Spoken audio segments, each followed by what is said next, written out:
3, 2, 1. And sorry, you're gonna see the live appearing. Okay, good. We are live. We can go. Thank you, Laura. Yeah, welcome everyone. Welcome to the pinup session for our Design Copilot Studio at Macad. I'm going to start by giving a bit of an introduction to what this seminar was about. Tell you who is joining us today, our very special jury, and then we can go ahead and get started with the presentations. I also want to thank students for being here. I know it's hard for some of you for the time zones. The jury, of course, for giving us your time and sticking with us till the end, and all the, I guess, curious wanderers who decided to join us and see what we've been cooking for the last semester. I guess you can all see my screen, right? Yeah. Okay. Yes. Very shortly. So the team for the seminar was me, Erida, and Bao. And first of all, thank you, Erida and Bao, for putting so much of yourselves into this course. It wouldn't have been the same without all your efforts and your expertise. We also have today a very special panel of Victor. Victor is a software engineer, is also a researcher, and I was just mentioning before, is the author of a PhD at sort of case-based reasoning and AI, topics that I'm personally very interested in. And so I found it a fantastic read. It was part of our syllabus for the course, so thank you a lot for being with us here today. We also have Mayur. Mayur is already a long time personal friend, I guess also part of the Macad community because it's not his first rodeo here in Pinups. He's a very strong voice in the AAC startup space, but as a founder, a consulting, a podcaster. So a pleasure to have you join us again, Mayur. We have Emmanuel, professor at SUTD, director of the Artificial Architecture Lab. Thank you so much for joining us. I'm happy that Bao put you in touch with us because we consider you to be the forefront of thinking and teaching this intersection of AI and design. So it's really the heart of today's team. Thank you for being here. And finally, we have Alexei, AI engineer at AC Foundry, very strong expertise with LLMs, which is sort of the engine of most of the projects you'll see happening today. So I'm sure your technical insight will be really valued. So thank you also for being here.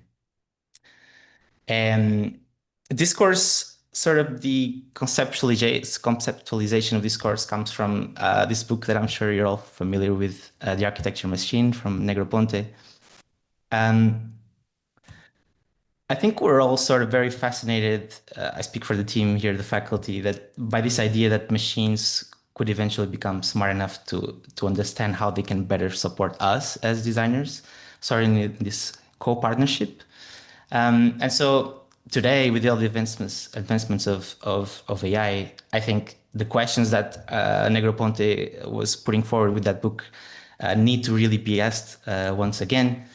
If we try to put AI sort of at the core of this design process, how much can we push it? Can it navigate, the conflicting design objectives? Can it contribute to the discussion? And if it can, how does it participate? How does it speak? And what can it say? So this is sort of the philosophical starting point for the course. We did have some studio specific rules that the students had to follow. First of all, everyone had a common building generator script in Grasshopper that would give them a massing of a building.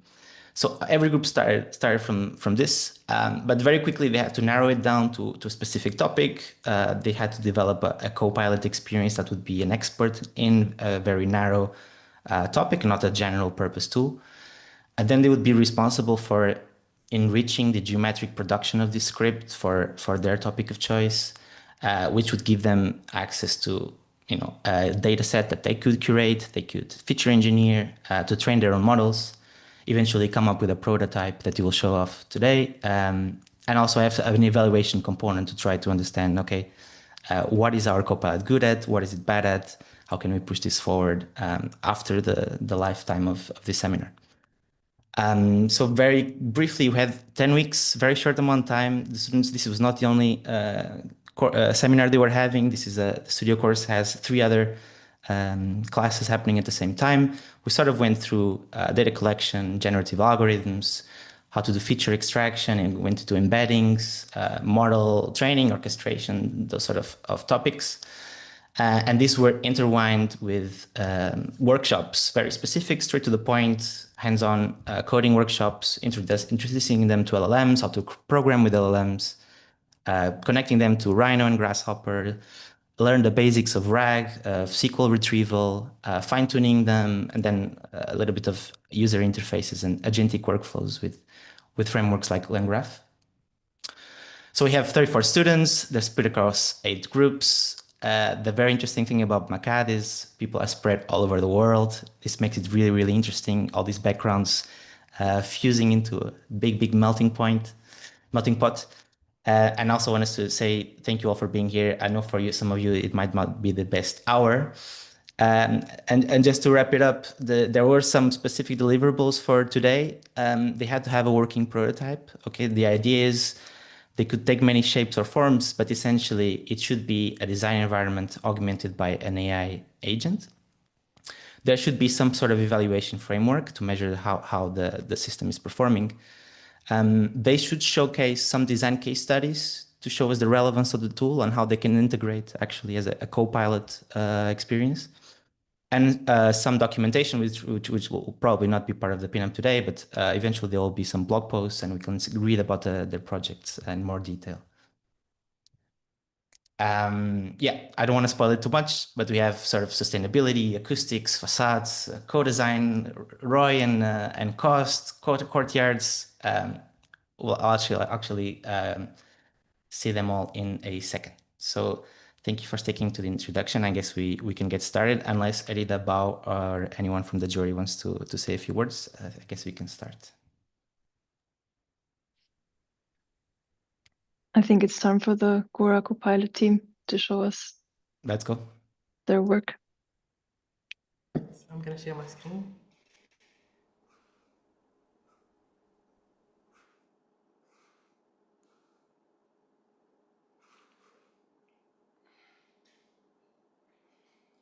All right. Hello all and welcome to our presentation and thank you for joining us.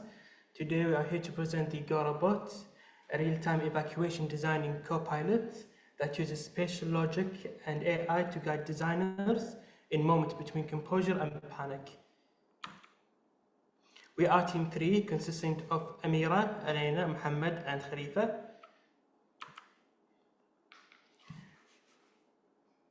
In emergencies, every second counts, but evacuation planning in AEC industry is often delayed and lagged without real-time feedback. To ensure safety, architect must integrate evacuation logic directly into the design process, both instantly and intelligently.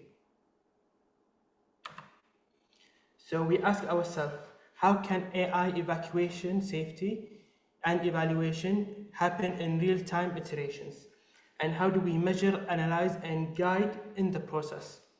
We modeled buildings as graph to enable AI-driven evaluation of key evacuation metrics, such as escape time and bottlenecks. We aim for the system to flag issues in real time, bringing in actionable feedback for safe design decisions. So we hope for Gora to be a graph-oriented routing assistant by treating building as graph networks. Gora calculates evacuation routes and safety metric dynamically. As the design evolves, and as it's integrated with Grasshopper and natural language interfaces, it provides instant in-context feedback unlike traditional post-design simulations. For the workflow, we convert the floor plans into a graph using special element like unit corridors, doors, and exit as inputs. This enables us to calculate all path distances, estimate evacuation times, and analyze network connectivity and check redundancy. Next. The The workflow begins with the geometry setup, followed by graph construction, query classification, and prediction using graph neural networks. The CoPilot module then provides real-time feedback based on the user input. Next. For the system architecture diagram, the system initiates by prompting the user for inputting geometry and perform data validation. If the data is valid, the geometry is then converted into graph for downstream analysis. The validation graph is processed by a graph convolutional network, enabling the system to extract features relevant to evacuation, such as connectivity and optimal paths. This step also supports classification of user queries for targeted analysis. Finally, user queries are classified, structured, and analyzed by AI model. The results are delivered as clear, actionable responses through the Gora interface that we can see on the right. Next. We abstract the building into graph where spaces become nodes and the possible movement paths become edges. Each node and the edge contains spatial data, allowing the system to reason about connectivity and plan optimal evacuation routes. Next. We tested multiple algorithms. The central line worked for simple layout. Dijkstra was accurate but slow. Skeletonization created redundant paths, and the Manhattan routing struggled with real-world corridors. Each approach revealed a specific limitation for real-time evacuation modeling. Next. The breakthrough was shifting to an edge-based logic. The key idea was to use the walls themselves to create paths, like in a maze. This approach made our system strong and flexible, so it can always find the best evacuation routes for any building layout. Next. Once the algorithm is defined, we convert the spatial data into a JSON graph structure. This is visualized and mapped as a network X graph, showing how units, doors, corridors, and exits connect. Next. We then convert the network X graph to PyTorch geometric data, allowing deep learning with graph convolutional network to identify key nodes and optimize the evacuation routes. This enables real-time, route-aware evacuation guidance based on user queries. Next. Gora interface allow user to ask evacuation questions and receive instant response with routes, distance, and times. All outputs are powered by our graph-based backend and real-time AI analysis. Next. The system works across different floors and layouts, supporting both specific evacuation routes and comprehensive building analysis. Users can access evacuation states, time-based reports, and analytics for the entire building. Next.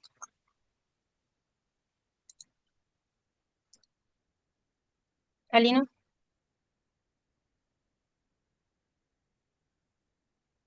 Alina, are you here? Okay, I'll discuss. Gora calculates exact evacuation times for each unit, considering walking speed and route length. This offers a detailed evaluation of the safety performance across the building. Next. Gora can determine the nearest exit for any unit, factoring in real bus distance, not just geometry, to identify the fastest evacuation option. Next. Beyond routing, Gora analysis, which exist, are used most often, helping planners identify congestion risks and optimize escape routes. Next. Gora identify all units where evacuation time exceeded a system threshold. This supports safety audits and redesigns to meet evacuation standards. Next. Gora also can instantly recheck and confirm the nearest exit to any unit, even if after layout updates or user query. Next. Gora calculates the exact time again for each unit, considering walking speed and route length. This offers detailed evaluation for safety performance across the building. Next. Gora also can instantly list all units and exit in the building. This is valuable for audits and simulation, and or quickly understanding for overall the layout. Next one. Gora provides walking time to the nearest exit based on real path lengths and average speed, giving user realistic evacuation timing. Gora determines the shortest evacuation route for individuals, multiple scenarios, delivering instant and accurate results. Last one. Gora calculates the exact distance from any unit to the nearest exit, making it easy to assess accessibility and evacuation efficiency for each space. Last one. To sum up, Agora is an intelligent evacuation assistant that combines spatial data, graph-based learning, and real-time interaction. It makes assessing accessibility and evacuation efficiency straightforward for every unit. Thank you.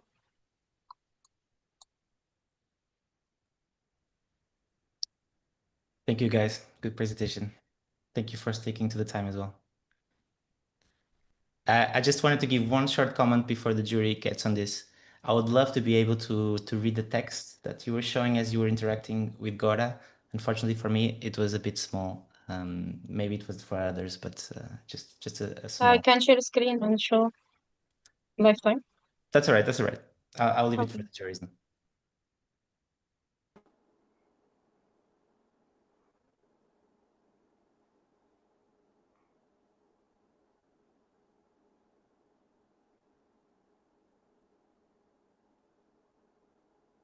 Mayur, maybe can I start with you? Can I ask you to volunteer? Sure, sure. It was just that I was like waiting if someone else wanted. Love the project, and I think the use case you have identified with AI to solve that problem and the research is very comprehensive.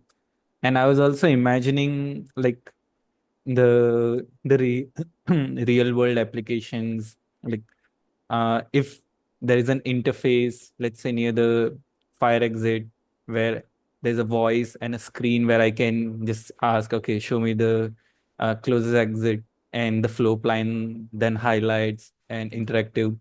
So Yeah, here that you will would, find. Can you zoom Khalifa on any one of the user interface? Last is one. If you find here the UI is running, make it full screen, please. correct. No, I mean, I think Mayur means on-site, right? Yes, It's not the yeah, case yeah, for on, on-site. On site. Okay. yeah, And also, yeah, like sorry, Mayur, and let me just ask the students, please, let's let the jury first Sorry. comments, and then you can respond questions. Thank you. yeah, I was just like complimenting that it's a very useful application, and like on site, I could foresee how this can be applied. And I was also, it's a bi-directional communication, right? Like in Gradio, when you say highlight this path, and then in the Grasshopper interface, it shows the path as well, correct? Yes, that is correct. I see. Uh, in terms of Copilot, I was also wondering, it might be good, like some people don't know what the app is capable of. So when you are asking and the Gradio interface answers, maybe it might be good to also have like what are three other questions they could ask, or providing or guiding them in a Copilot way that, oh, you can also gather knowledge about all this aspect about the building, and it becomes more intuitive. But amazing project, guys.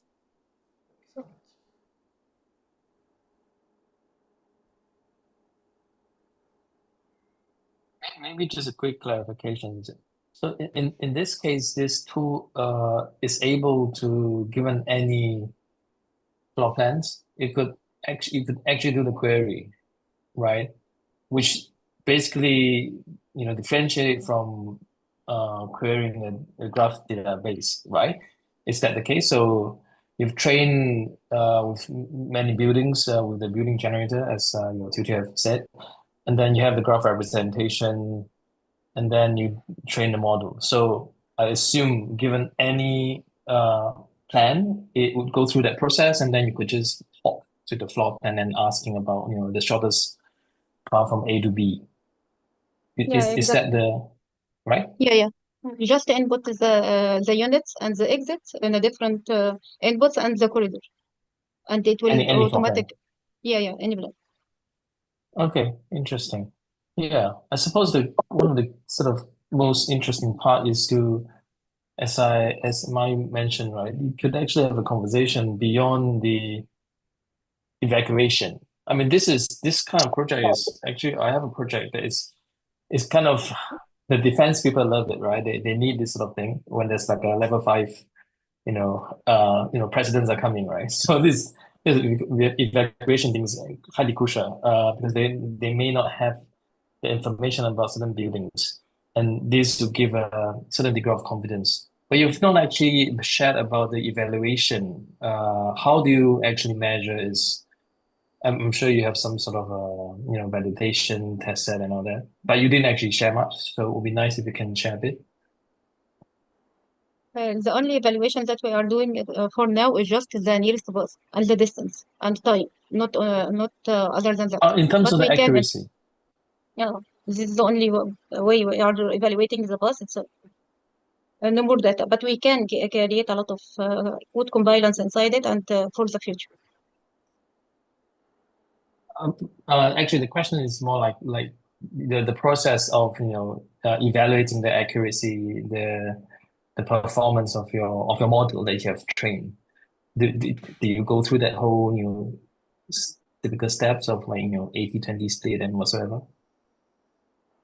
So Because you No, didn't talk much about it, so I'm just curious. for evaluating the accuracy of the results based on the query, we do have the graph confirming the information that is asked, and we tested by asking the query information, and we got accurate results back. Is that what you are asking? In a quantitative sense. In a measurable sense, like 95% accurate and that kind of thing. Yeah, so Yeah. we have the information and we tested it with the CoPilot to ensure that the result is accurate. Right. Okay. Thanks. I guess I just to add to this comment, I think that's a very well-made comment, Emmanuel, because I would love to have seen this being applied to other floor plans that were not coming from this building generator. I think that's sort of one big aspect of evaluation that maybe you could take as a next step to see how good is the model, not just in terms of accuracy of text to cipher or of how good your model is predicting in terms of accuracy, but also how well it generalizes to unseen floor plans. But thanks, guys. Okay, great work.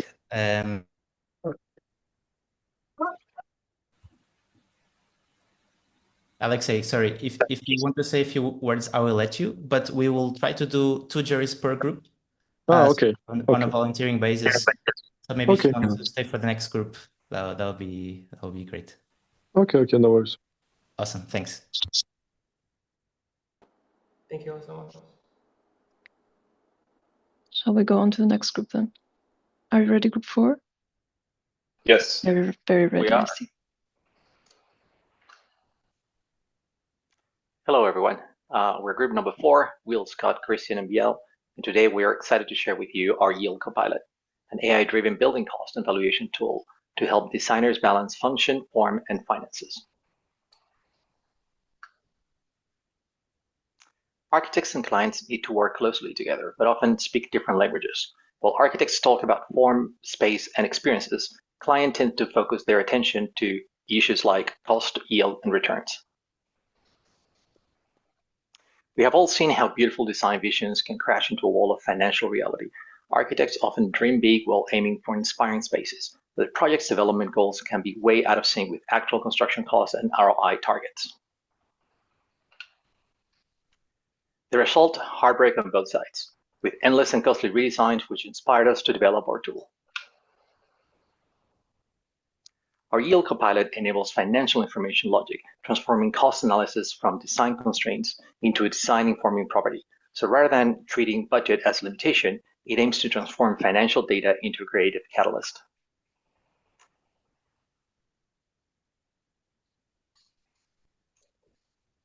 Here you can see it in action through a web interface. IFC models can be easily uploaded to immediately engage in a real-time dialogue with financial data, asking questions such as, what is the ROI of the building? transforming those post-design constraints into design time creative enablers, expanding rather than limiting architectural possibilities.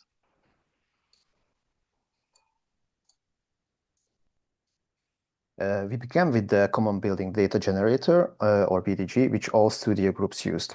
Since the structure and the construction methods determine the majority of a building's cost, we needed to build this data onto the simple aggregated form in the base BDG. We selected the Bryden Wood Platform 2 system and designed the corresponding parametric structure to generate along with the modules. Simple geometry is not enough to determine a construction cost without an appropriate library for a copilot to reference. This library is the Work Breakdown Structure, or WBS, a calculator for granular construction cost developed by Vico Software. It details the construction activities required to build every single part of the building and the associated quantification method for them. Using the master form and classification code, the temporal and cost unit rates can be mapped for each activity. According to the defined quantification methods, takeoff definitions are added to the BDG to determine the source quantities for each construction activity, which are then extracted into a CSV file. The combination of the source quantities and the unit rates in the WBS defines accurate material, labor, and equipment costs.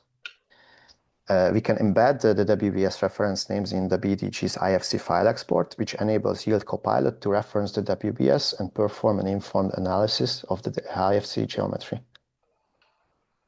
Yield Copilot is armed with multiple data sources to provide additional context to a user query. RS means for specific cost calculations, user-provided IFC models, the WBS data, a RAG knowledge base, and a trained valuation model. RS means data from the 2022 cost handbook provides a data source for specific material cost questions without a specific design model to reference. We started with a scanned PDF of the handbook and built a custom OCR scraping workflow to extract text information, then used an LLM pipeline to convert the scraped text into markdown tables, combining them into a large CSV for Yield Copilot to interpret. When queries can be aided by RS means data, a waterfall of LLM-guided retrievals breaks down the tens of thousands of rows into a series of steps to extract only the relevant data. The IFC standard provides structured data which we convert to a graph representation, which can be queried for quantities and graph-based algorithms such as Dijkstra's shortest path and Louvain clustering.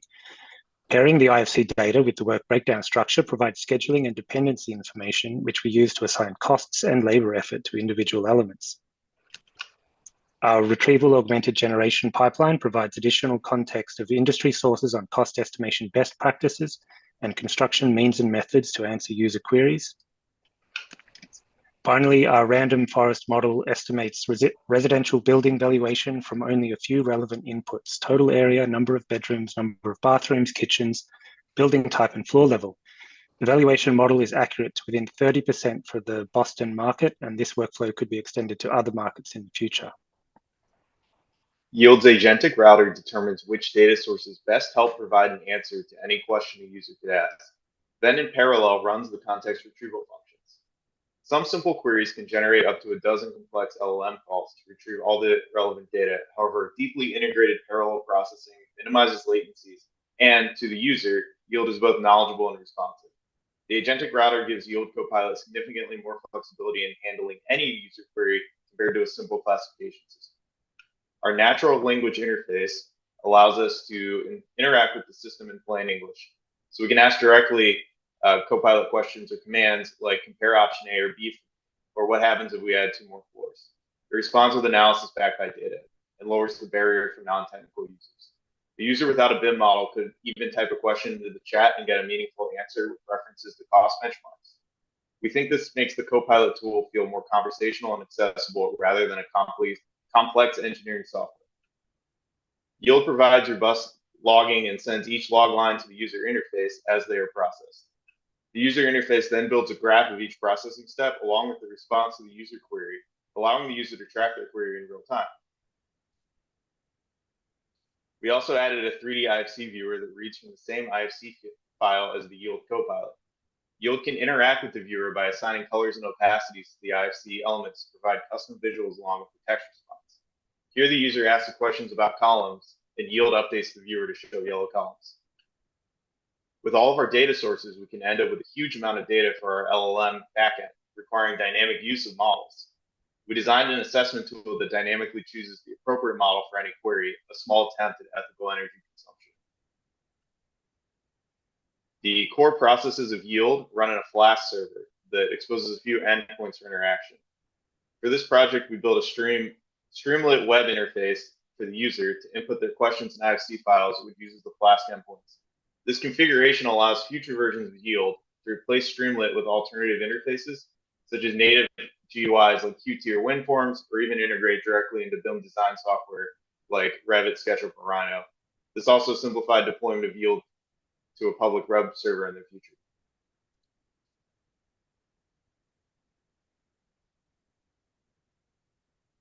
DL, are you there?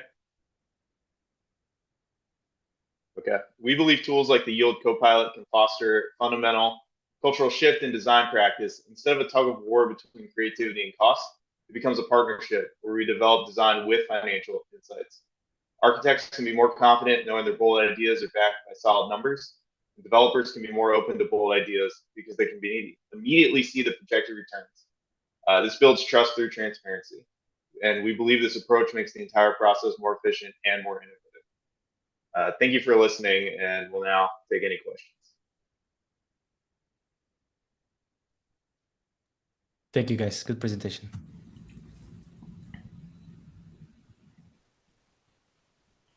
Okay, may I start with giving feedback? So, Of course. Okay, first of all, I don't know where to start. This is, let's say, fucking great. It's incredible work, I would say. I mean, it's really complete from technical part and from user interface part. It's all looks really good. I mean, it's as I said, it's really complete. It looks like you already so let's not say commercial prototype, but it's really close to it. So it's really yeah, nice presentation of your ideas.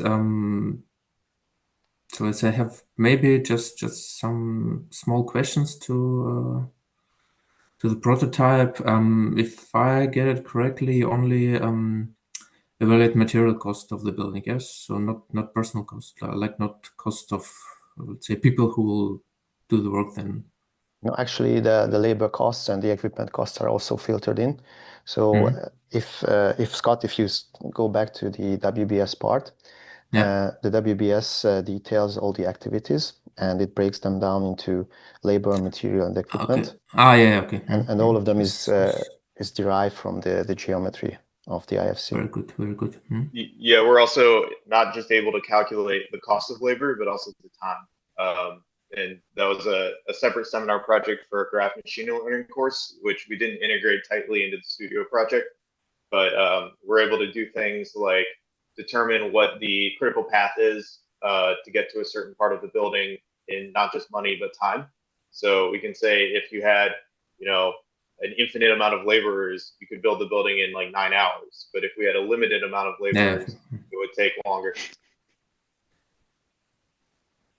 I guess we could also point out that the cost data is a little bit out of date, right? Like we used what we had available from 2022. Obviously, with the commercial deployment, we would look to get up-to-date costings in, relatively real time. That's true for all of our data sources. Yeah. We use what we could get for free. Yeah, okay. Yeah, as I said, it's really good. I think it's one of the tasks that if I'm speaking about AI assistants in general, I think it's one of the core tasks overall to, give a kind of financial supporting financial staff, and not only design staff. I mean, if you integrate both things together, it would really look good for an AI assistant to integrate this function. Okay.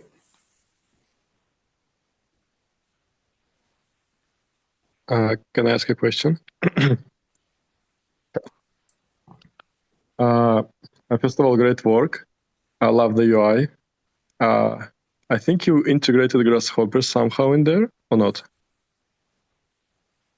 Christian, do you want to talk about that? Yeah. So basically, the Grasshopper part was to generate our prototype. So basically it meant to work with any kind of IFC. What is important with this, what we have now, is that the core mapping is the name of the element. So the names have to be defined correctly in order for us to be able to map the appropriate cost item to, so basically the cost database. Yeah, we built the actual core functionality of the Copilot in a separate server. So to interact with it, you can just, say it was deployed on a web server. You could actually use URL params to, send the endpoint data for your LLM call, or upload an IFC file or download an IFC file. So for this project, we used a web interface with Streamlit, but it's actually a separate, like if these were deployed servers, it would be a separate server and they would talk back and forth. So the idea would be that if you wanted to integrate this into Revit, you would just build a UI in Revit that could use those server endpoints to make the LLM queries or send data back and forth. So we tried to build it in a way so that, like, maybe I can find the slide. You have these three parts. This is our example. We used IFC, Yield, and Streamlit.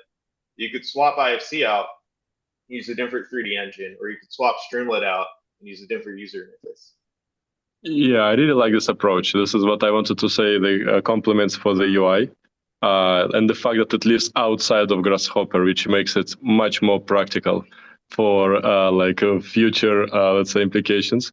But my main question is related to the fact that you showed some examples with LLMs, like what is the return of investment, this kind of question, right? Or what is the cost of this column or that column? My question is, can you justify the use of LLM? In this case, why can we not just have a dashboard where just show us the whole statistics for this whole building, where how much each element costs? Which value does LLM bring as a UI in this case, instead of just visualize it in a, let's say, standard way? What LLM brings into it? Well, the main reason why we tried to incorporate the LLM was sort of like a unifying language, integration between precisely those main kind of users, the designers on one end, but also the developers and the clients on the other. So people that are not necessarily, well versed on, any other design tools might actually just be able to, spend some time, through an LLM just to start shooting queries just to see what is the current status of the project. So in a way, it was about, finding the most basic way to interact, with the information and the train models that we have provided. So it becomes more universal.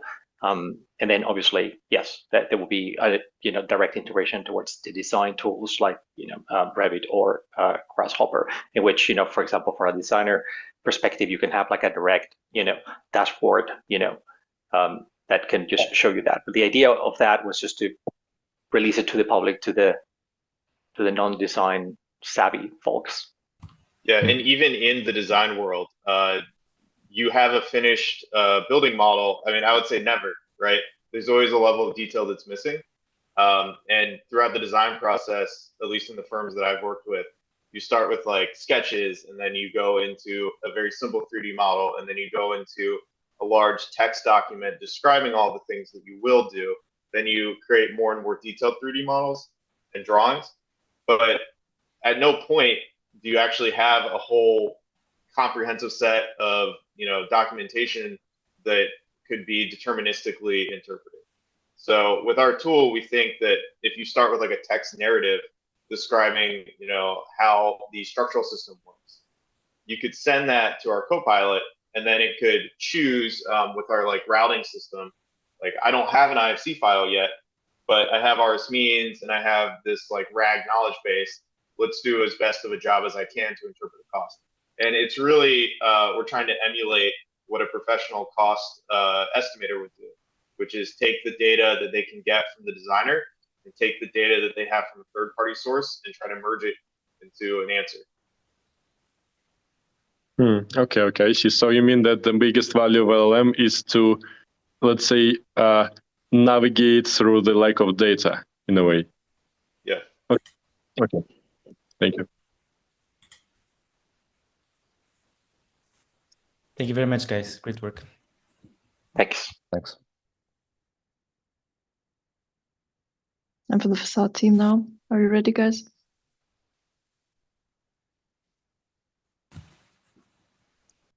Yes, Yep. Yes. Perfect.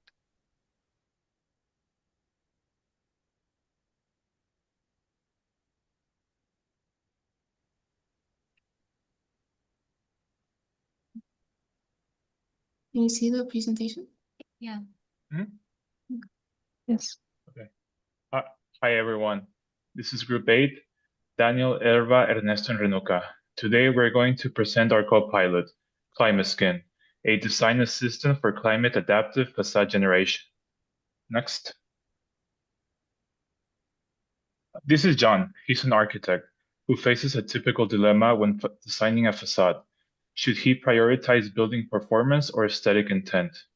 Performance analysis usually comes late, and aesthetic choices remain manual and intuitive. Our Copilot bridges this gap by integrating performance and aesthetics simultaneously early in the design facade process by following 3 key steps: climate-informed window-to-wall ratio recommendations, style-aware window optimization, and real-time feedback on daylight performance. Next. Facade design affects much more than looks. It impacts our comfort, energy use, environmental footprint, and even the emotional experience of a space. Next. Our Copilot follows 5 steps. First, you select a location and style. Then you can modify the suggested window shapes.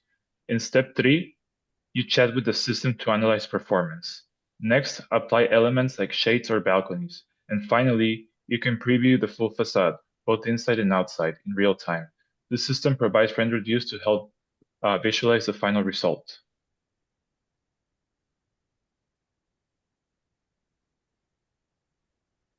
Here, this diagram shows the overall technical connection of all the parts to make this actually work. So you would start with the BDG model, and then from there we created like a set of, let's say, family components for like the different window types and their representations. And then from there, the user would start interacting with this by selecting those pieces. And then we would connect these to simulations based on location. From there, you move on to exporting the overall data from the building model so that we can talk to it using RAG SQL.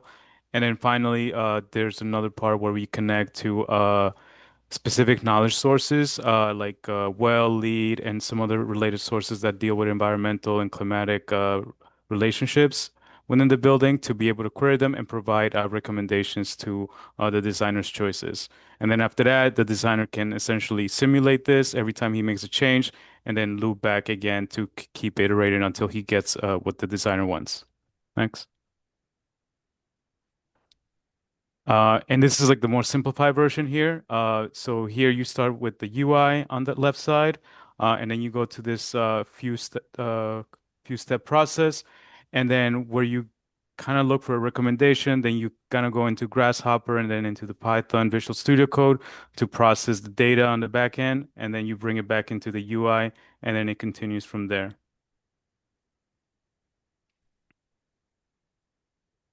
And this is our project demo.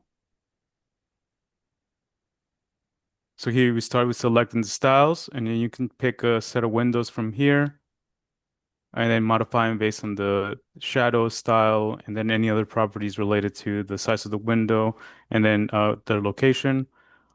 Here, once the building essentially is set up, we can ask recommendations based on our RAG database, and then the designer can modify based on the recommendations. And then once those recommendations are set in, then we can run the simulation and make sure that it provides accurate information to make further decisions. And then finally, once we have this data embedded into like a SQL database, then we can essentially talk to it and begin to identify parts that are conflicting or where we need to either modify or make it better. And then we can select panels specifically to areas that we want to modify and then replace those panels with other components that we want to change.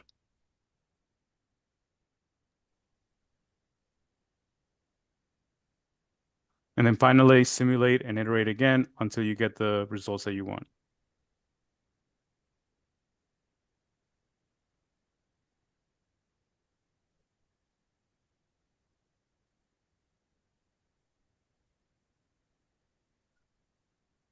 And here in this part, this is step one. The user defines the project's location. For example, we have Istanbul, and then the Copilots, this is the database over 100 cities in Europe, and retrieves the orientation-based window-to-wall ratio guidelines using RAG. And then displays the key values like the recommended window-to-wall ratios per facade, and then the user can accept, change the location, or override the window-to-wall ratio to suit their intent. Next. Yeah, in this step, the user selects a window style from a drop-down menu so you can customize after the dimensions and edit the window ratio or use a free-form option for your design. The preview updates live to the user to see their design applied to the building. After this, while we have this initial design in place, we can run different simulations.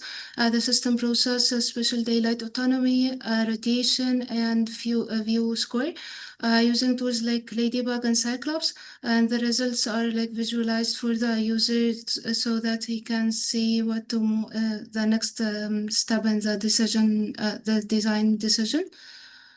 After that, here we have the first start of using the SQL query graph part. Like in this step, the user asks to select all south-facing panels.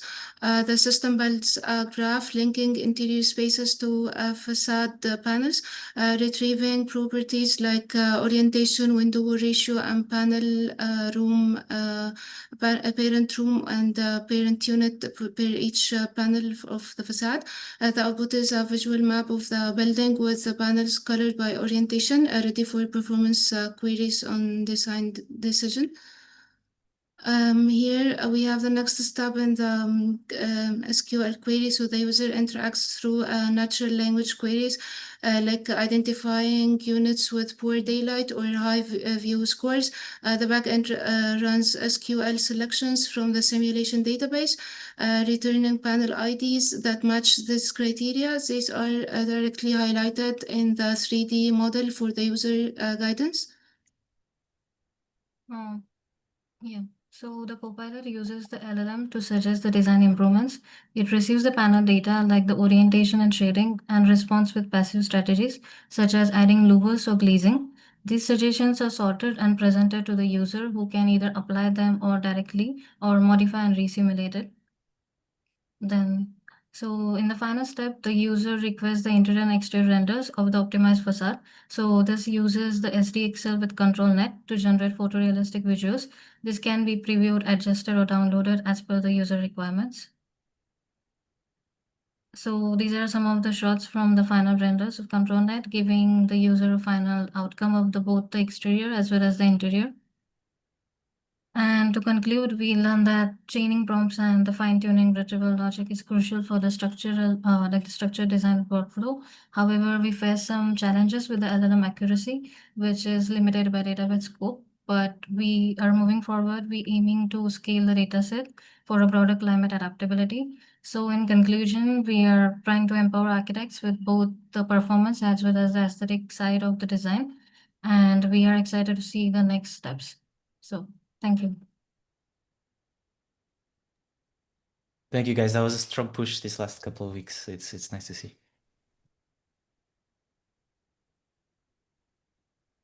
I really like the project, and especially like the amount of task you have broken it down and how in each task you're connected with the SQL agent simulation.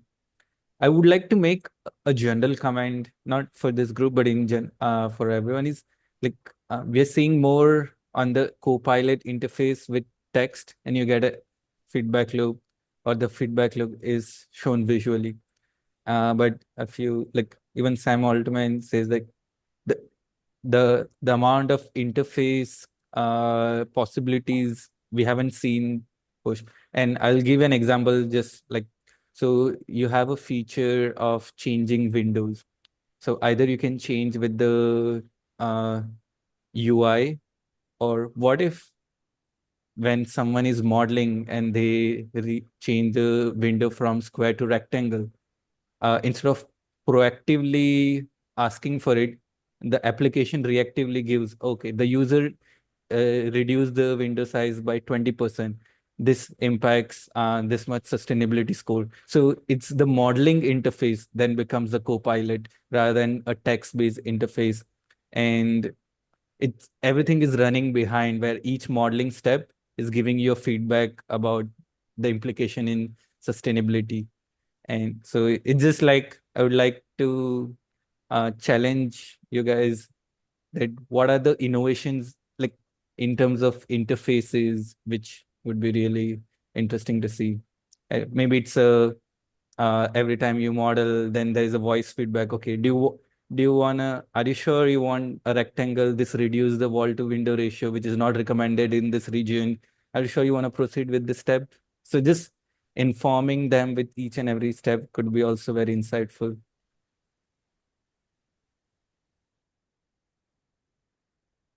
Just quick comment. I think the project it attempts to be very comprehensive in the sense that it's trying to solve our problems, right? From the beginning, from the location, the climate, and then really until the end, the interior rendering.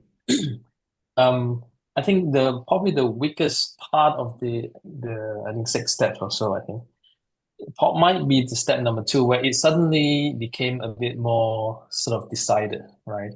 Where I think that's the styling part, where you're sort of restricted. Obviously, this is a prototype of 2 months, so this is understandable. But again, it begs the question of the kind of how scalable this or changeable this kind of pre-decided interfaces, right? So also quite recently, Andre Karpati mentioned about, we are kind of in the era of the command line, right? Just text. The new UI has sort of not yet existed, So maybe that future UI is kind of a dynamic UI where the sliders are kind of not really pre-decided. So it may come with some kind of a recommendation, as Mayu mentioned, but that recommendation then actually changes the interface itself that then grant you more sort of flexibility or creativity, right? Rather than being restricted by this opening, whether it's a round or square, it doesn't differ too much, honestly speaking. Yeah, so I suppose this part is it's also difficult. And I suppose as architects we are sort of been sort of brainwashed that, everything is quite decided. Yeah. So just but overall the project I think is positively ambitious and comprehensive, and I can see how useful it is in the whole industry. Thanks. If I may ask again, what about the performance of the system? Where if I see it correctly, it runs in browser. So what about if we have really a huge model, and will it slow down the performance? Will it, will there be no implications? How would it work? I mean, in theory, at least.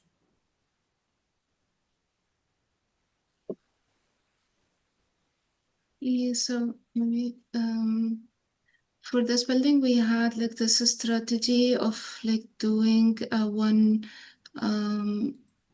like if you can see here we have a one panel applying this modifications to one panel, and then this will be oriented to the whole facade. So this gave us like a smoother or like a faster way to get this done. And for the simulation, yeah, it was a bit like we have this bottom here, so we couldn't make it like really interactive, like so the user will choose like, okay, now run the simulation. So it's not like continuously done with each change.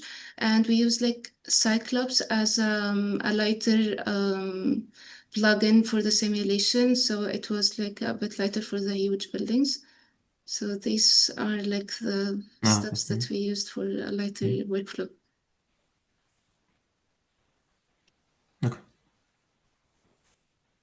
Thanks, guys, for the comments. I found it really funny. Sorry, if I may, just 30 seconds really quickly. I find it very funny. Both Emmanuel and Mayur's comments felt like you've been there for the entire semester, because I think this group was dealing a lot with what would be the right interface, right? I think for architects, it should always be a geometric interface. I mean, as I'm manipulating a model, I'm getting constant feedback. at least that feels more natural. But it's also very hard to do. And so I felt like this group also hit a bit the roadblocks of how hard it was to make it work, and eventually they sort of fall back into this slider approach, which is also very familiar for computational designers. But interesting comments on the list. Thanks. Indeed. Yeah, we will continue to talk about facades, but we'll focus more on acoustic factors now. So I give the floor to group 6. Thank you.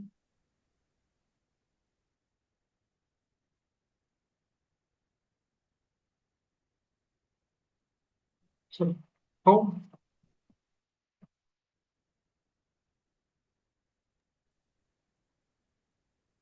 okay. Sorry for the wait. We had a mishap with one of our bookings. Let me share. Everyone is present, Francesco? Yeah, I believe Paul just wrote that he had a fire alarm going off in the building, so that is throwing us off. But I can share. No, it's We can okay. also, yeah, we can also need change everyone. the order. So exactly. Let's do the group that was coming How after, about and group number you 1? guys take for after. I think I see. Sorry for See that. Andres It and was Joaquin totally unexpected. and Emmerich. Would you guys be able to present now, number 1? I think we can try. Yeah, sorry, guys. Thanks for that. Yeah. No problem. We just have some sound that we have to check. If you don't mind us doing it, it was a bit problematic in the morning. But I will just share my screen right now.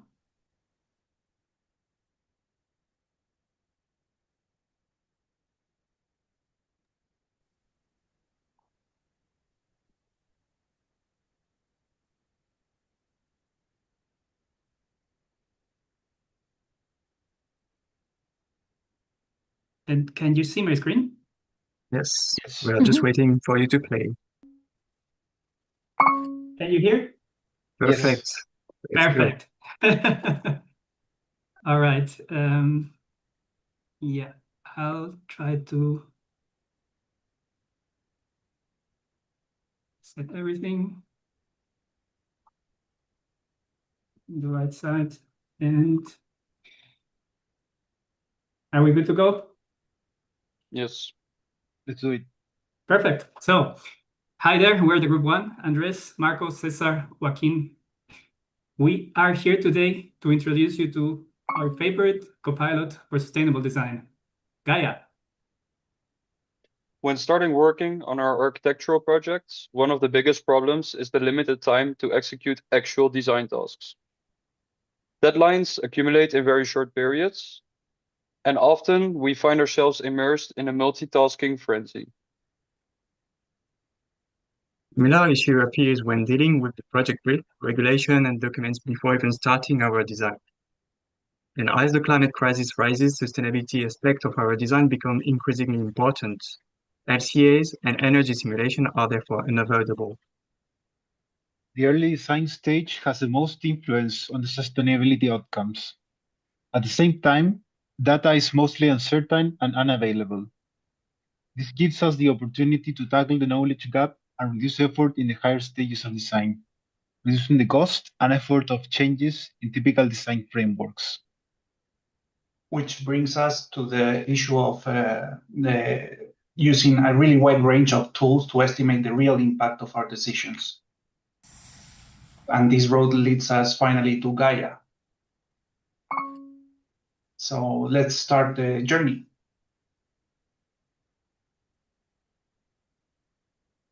Run Gaia with only one click, no grasshopper, no coding, and no headache. Let's dive deeper into how Gaia works. First, we have the Data tab with actionable buttons. Then we have material composition of the current iteration. And we also have both visual and text-based explanation of the GWP trends, and also plots for each iteration presenting GWP, operational carbon, and more, allowing a comparison of iteration in real time. And finally, a visual gallery at the end of the Data tab is shown. Then the chat tab is also really important. That's where we talk to Gaia. Let's see what Gaia can do. Gaia is capable of assessing sustainability aspects of your design decisions in real time. A range of GDP makes the user aware of its choices. To remove the complex building simulations from the way, a machine learning model was trained. This model receives geometrical information from Rhino, decoded typology data via image-to-image with CLIP, and user-driven materiality inputs through the LLM integrated to the chat. This approach allows the prediction of energy and carbon-related matrix. The dataset used to train the model is derived from a set of geometries produced via cohoming mapping, capturing the diversity of different typologies. Energy simulations are performed to the entire lot, varying the materiality and energy-related characteristics accordingly. This creates a robust dataset of almost 73,000 data points to train our model. Now the clip to get the typology information. Clip is triggered by the button Save Iteration at the top of the Data tab. This allows screen capture of the Rhino viewport and as well the prediction of the clip typology output received by the ML. Clip is also fine-tuned on the extensive geometrical datasets showed before, using around 60 images per typology and integrated smoothly into Gaia. Now let's see how to talk with Gaia. For a smoother experience, we can chat with Gaia about our design. We can ask about the material composition shown in the right-hand table or request material changes. Gaia also offers suggestions to improve your building, and it can advise on modifying the geometry or material composition to lower the carbon emissions in the design. And finally, speaking of carbon, you can easily ask Gaia for the current GBP values, but the real highlight is comparison iterations. You can compare between version 1 and version 3, or even request a breakdown of the current design. Let's watch behind the LLM. We generated a robust embeddings database to represent query ideas as vectors. When a user inputs text, we classify it using LangGraph and RAG-based approach, allowing a fast interaction with the user via the chat, and connected to the ML model to display modifications in real time. The LLM approach was thoroughly tested with different models. For a specific case, Llama 2 showed the most robust features. Was that it? Don't think so. One of the key features of Gaia is the Save Iteration button, which captures a snapshot of your design, and this includes an image, a 3D model, and a JSON file with the most relevant metrics. This step is an essential way to preserve the records and retrieval of your iterations at any time. So, are we forgetting something? Maybe a render? If you scroll down the gallery, you'll see the magic wand to be used wisely. With just a click and a few seconds of your time, a render of your current iteration is produced. That's simple. Let's take a look under the hood. Using Comfy API, each saved iteration assigns an image, but also information about the materiality. Thus, an automatic prompt is triggered every time we click on the magic wand button and a render appears. Okay, then what happens after all this work? Of course, you want to show the progress to your team, director, and clients. For this, we integrated a report button, which tells exactly what the name says. Let's try it out. You can now enjoy and share this project report produced by Gaia, summarizing all your iterations, the process, the performance of each step, plots, and much more. Small texts are written by Gaia herself. And then last but not least, there's one more button to explore. Gaia also takes care of displaying all your work and iterations in a web app. Here you'll find a tile gallery with all your iterations. You can see the renders if you had generated them, and also dive deeper into more detailed comparisons between the iterations. Let's do a quick recap, shall we? Thanks to this workflow diagram, we can clearly see how the different parts of Gaia connect with each other. It all starts with a simple user click and a prompt, followed by the intent routing and continuous iteration with the user throughout the whole process. Cojones maps, machine learning, embeddings, LangGraph, RAG, GenAI, UIs, all these tools orchestrated together to enhance your sustainable approach. Gaia fits seamlessly into the design workflow, enhancing sustainability feedback with an intuitive and non-intrusive UI, making it a strong ally for sustainable design. It's also flexible. Swapping in a new ML model updates its capabilities, and you can interact with it through natural language. Of course, it has some limits.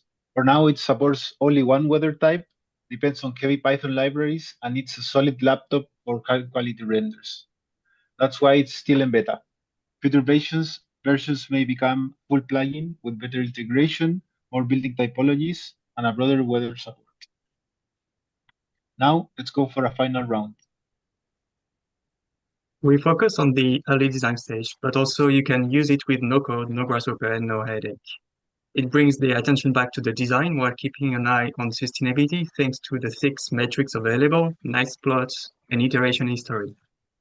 You also have a wide range of material available. You can talk to it, get reports, see your iteration on the web, and much, much more. This is what Kai can do. Now it's time for a demo. Hi, I'm Gaia. You can start by drawing your design. I'll be listening and providing small feedback. Here you can save your iterations. You can also ask me something. For example, changing materials. I'd be happy to help. Now let's save your new design and compare your iteration with plots or generate rendered images and export a report of what you did. I'll collect your hard work in a web app for you to finally compare all your results. See you in the next adventure. Well, thanks a lot for your attention. We're here for any questions you may have. Thanks, guys. Beautiful presentation. Yeah, amazing presentation. Thanks a lot. I must say that it's nice to see when people use AI not only to basically in their work, but also to present, right? And to do a lot of things. So like just a small reflection, like now with the age of AI, we can just see the things that before, like for instance, this rendering feature, like before it could have been the project itself, like maybe 2-3 years ago, maybe even like less, right? And now I think thanks to all the technologies we have, it's just a feature that the guys mentioned in the end, like also we have this. It's just crazy how many things like we can see from the students' project right now implemented. That's, I would say, even 5 years ago, like even in a real product, it would feel like, it's been years of development to put it all together. So amazing job and very nice presentation. It's really obvious that you put efforts in the way you design your presentation, which is highly appreciated by me personally.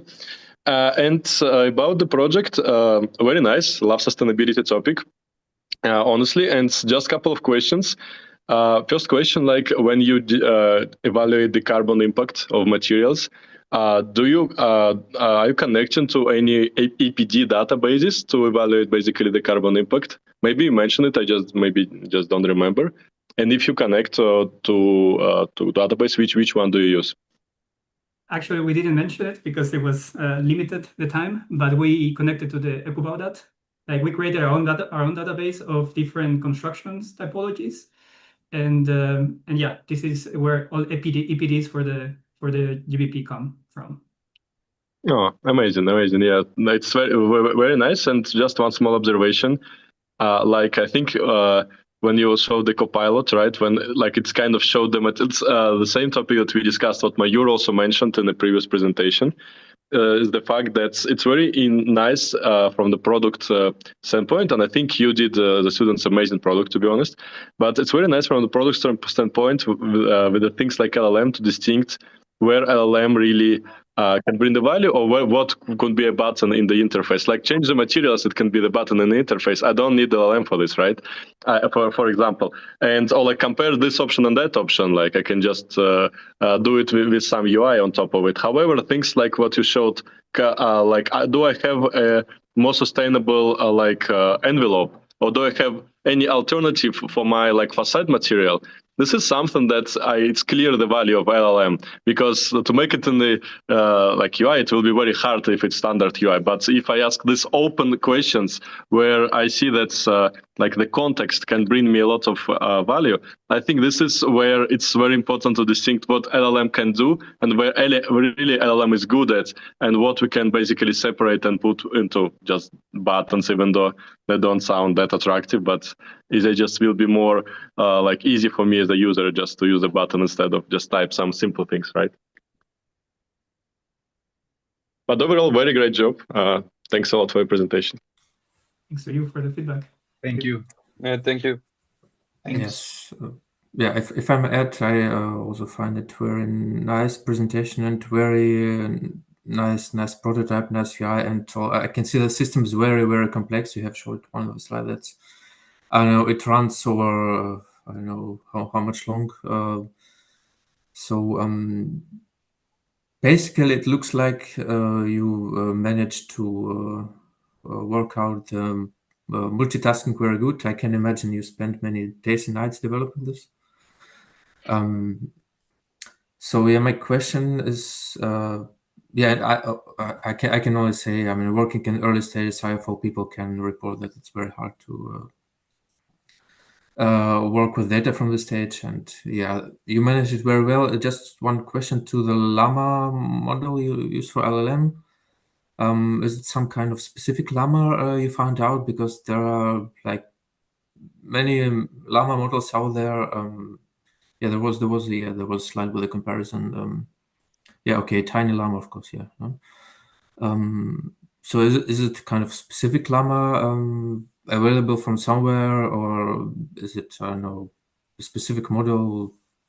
How did you came to this model? We were targeting models that we could manage inside our computers. That was like a first requirement, and that's why firstly we target the 8 billion parameters model. And then after that, just to evaluate and create some other samples, we also decide to decrease this amount of params with the tiny Llama, and then jump into the DeepSeek one with 16. Yeah, with the 1.1 results were super bad. Like it wasn't even recognizing the questions we were asking them. But then, yeah, with the 16.5, I saw potential, despite the computer will suffer when computing these requests. So, yeah, in the moment we did the evaluation, we decided to not jump into the OpenAI or other bigger models that perhaps we made so, because also during the preparation and development of the LLM, we were always working with this 8 billion, which was more or less responding to the type of queries that we were asking. So jumping from this specific model into that bigger one, perhaps we could have unexpected results. And then to answer Alexei about the usefulness or not of the LLM, I think we are really proud of the RAG implementation for suggestions. Perhaps we are making active changes of materials, but thanks to the RAG, we are extracting a lot of information from previous iterations that we had. We are capable of using this RAG to suggest us, to offer us insulation improvements, material improvements, things that somehow will help us to develop our project in this sustainable way. It doesn't only change the materials, but it provides also feedback, context feedback, how you can do the next move. So it makes the user also a bit aware about the materials. And that's also kind of our goal, to take the user with Gaia. Thanks, guys. Congratulations, really. I'm blown away. And sorry, Victor, go ahead. No, I just said it's very good. It's final edition. Yeah, so we stop on a high note. I think we can take a quick break. I would suggest 5 minutes. Maybe 5 minutes is enough for you to grab a cup of coffee, get some water, and then we could keep going. So I'd say, let's say 27, around 27. We'll be back. Okay. All right. Thank you very much. Yeah, thanks. Thank you. Good job.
Hello, back.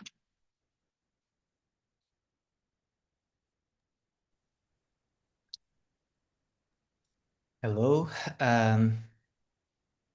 Guys, let's just give it 20 seconds so we get everyone back. Sure thing. Yeah, I'm very sorry for the earlier inconvenience. I was responsible for presenting, and I don't know if it was a neighbor or something, but the alarm went off. So No worries, no worries. yeah. We understand. I'm glad there was no fire, right? No, there was no fire. Okay, It was probably somebody cooking something. Okay. Yeah.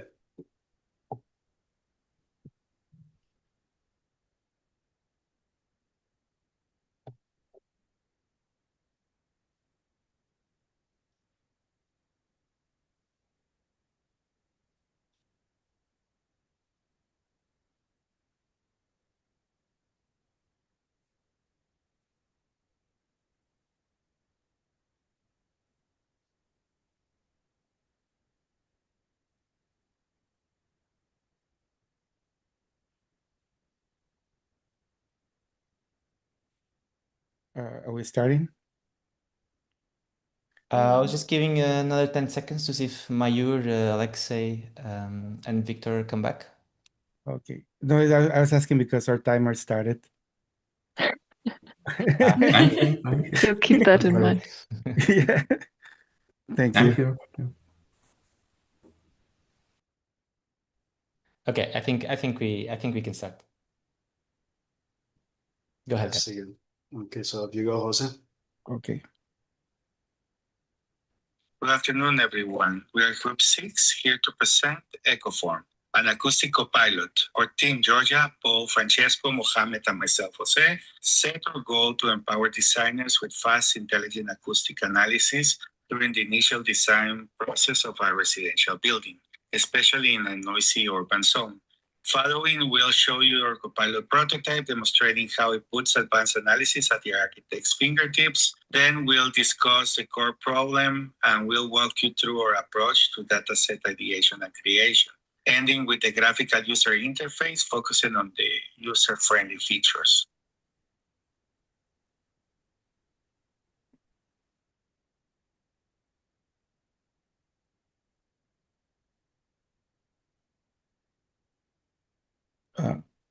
Paul doesn't. Is the audio working? I'm sorry? There's audio on the video. Oh. I'm so sorry.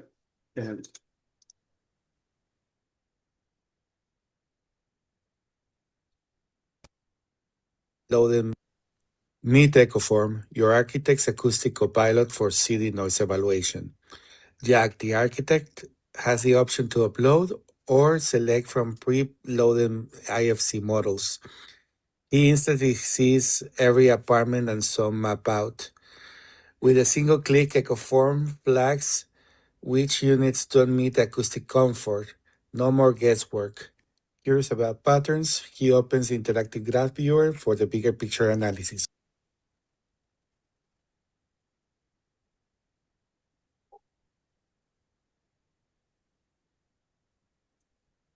Mohammed?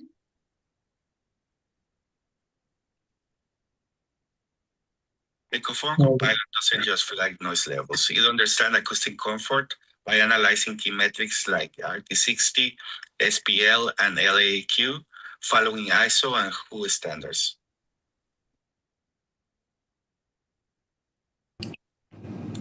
So modern urban spaces often fail to account for acoustic comfort. Excessive noises, poor reverberation control, and low speech clarity significantly affect well-being, productivity, and mental health. In fact, studies link like high road traffic noise to increase sleep disturbances and stress and reduce quality of life. The complexity of simulating sound behavior due to factors like materiality and geometry and occupancy often requires like expert softwares and consultants, making it inaccessible during early design. Hence, sound comfort is excluded from early stage ideation, leaving a critical layer of design unrest.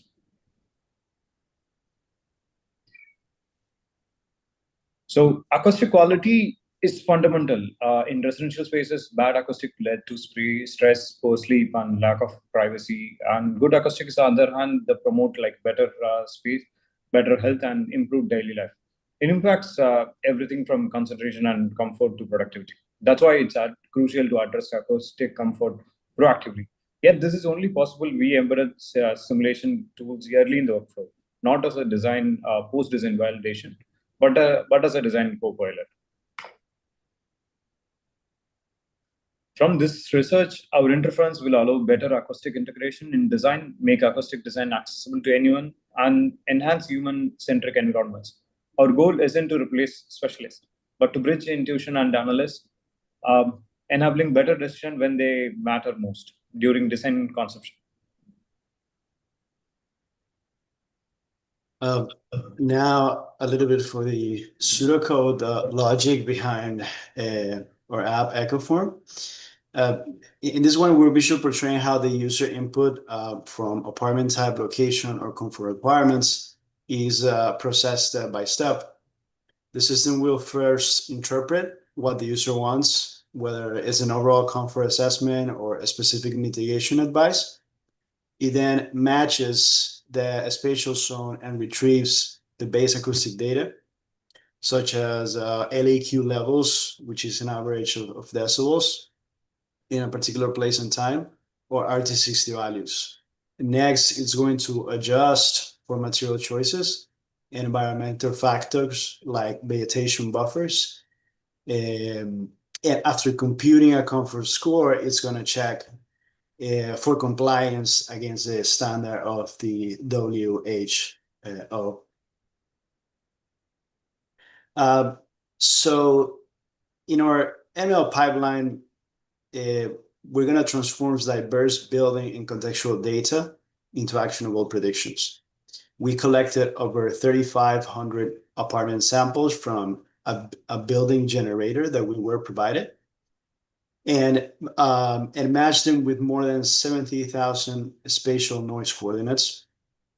Some of the features that are included are in different categories, are noise levels, material properties, and architectural factors such as floor height or absorption coefficients for the different finishes and materials of the building samples that we have that were apartment units. And then we experienced with models such as neural networks to XGBoost, to an XGBoost model, and all trained to predict a single outcome, which was derived from a custom formula that we created, the acoustic comfort index that takes in consideration sound pressure levels of the recipient and reverberation times. So these predictions are deployed in Grasshopper to integrate seamlessly into the design process. So now we're going to talk a little bit about our first step in building our own data set. And in this first step, we utilize GeoTIFF data sourced through the Department of Transportation of the US. And we use Boston as a case study, mapping 70,000 different 24-hour LAQ noise levels across the city. The map identifies zones from quiet residential areas to noisy industrial corridors, each within a specific decibel range. This zoning is crucial for tailoring acoustic assessments to real urban conditions, which is always a requirement for the user. And we created from these 7 different types of zones with 24-hour LAQ ranges, right? That we then utilize as a formula variable for the calculation of what we're calling sound pressure level at the recipient in our building data samples. So by combining these spatial noise data with building parameters, Ecoform attempts to provide designers with localized, context-aware acoustic insights.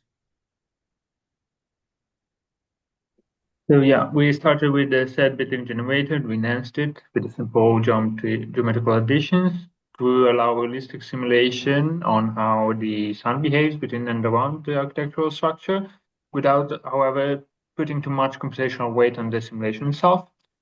So we embedded the features like material type and physical properties to understand how different components dampen sound. Then, using the said urban zoning classification, we assigned the proper sound levels to the sources. From there, we applied physical equation to calculate key acoustic metrics such as barrier and facade dampening, as well as indoor reverberation time. And finally, we measured the final sound pressure levels inside each apartment. This led to the creation of a comfort index that reflects both sound intensity and reverberation, providing a more complete acoustic assessment. Next, the dataset we generated supports this process. It includes both numerical and categorical data for comfort score prediction, as well as semantic data used to train the language model. The semantic layer allows the system to provide more nuanced suggestions and stronger grasp of context. Finally, our prediction pipeline brings everything together. It starts by recognizing and standardizing user inputs, making sure they match the required model features. If any data is missing, the system intelligently infers or defaults it, ensuring a complete inputs every time. This pipeline is tightly integrated with the dataset, the compliance thresholds, and the recommendation knowledge-based making it not just functional but fully operational for meaningful data-driven insights. So going into more detail on how Ecoform works, meet Jack, an architect working on a new residential project. Next. So Jack opens the Ecoform CoPilot, selects his input type, and uploads his IFC model. He chooses scenario input, where he defines the zone, activity type, and time period. This gets automatically converted into a structured sentence and passed to the acoustic chatbot, which responds with relevant acoustic metrics, a predicted comfort score, and tailored material recommendations. Jack then uploads the full model to enable a more detailed building-wide analysis. Next.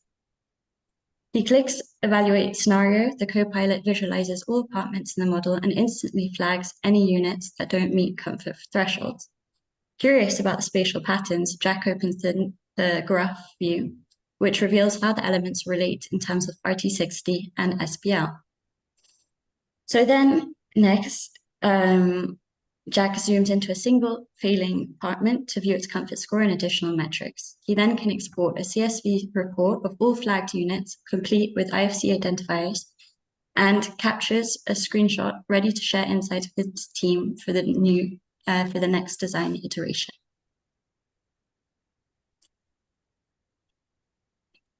So, Jose, for the next steps.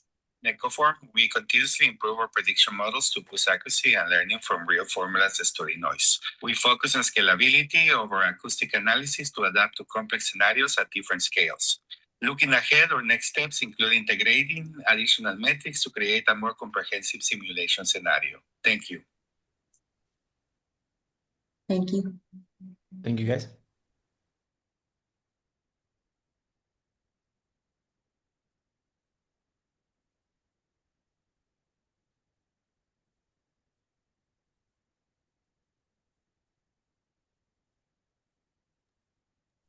Okay, I'll go first.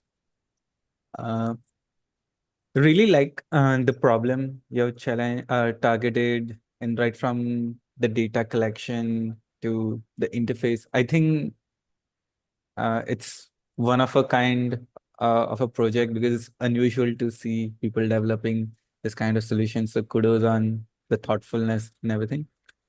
I was wondering if you can elaborate when you mentioned in the final slide about improving prediction.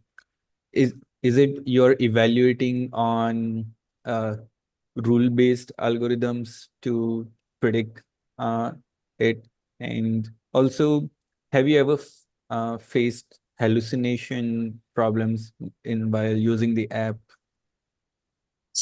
So I think a big thing that we wanted to focus, what we wanted to focus on for the next steps when we're talking about like honing in more on the prediction method, it would be to add other factors, because sound is so complex that like we tried to use as many features as we could, but at the same time, to truly predict the comfort model, there are certain specifics that we could go further into, like vegetation buffers, but really like for the zone, it would be even like the type of trees or the amount of vegetation. We were using materials and windows, but at some points we had to generalize for the sound. A way to get more specific could be through simulations, but as we pointed out before, it's quite very time consuming and hard to do on different models.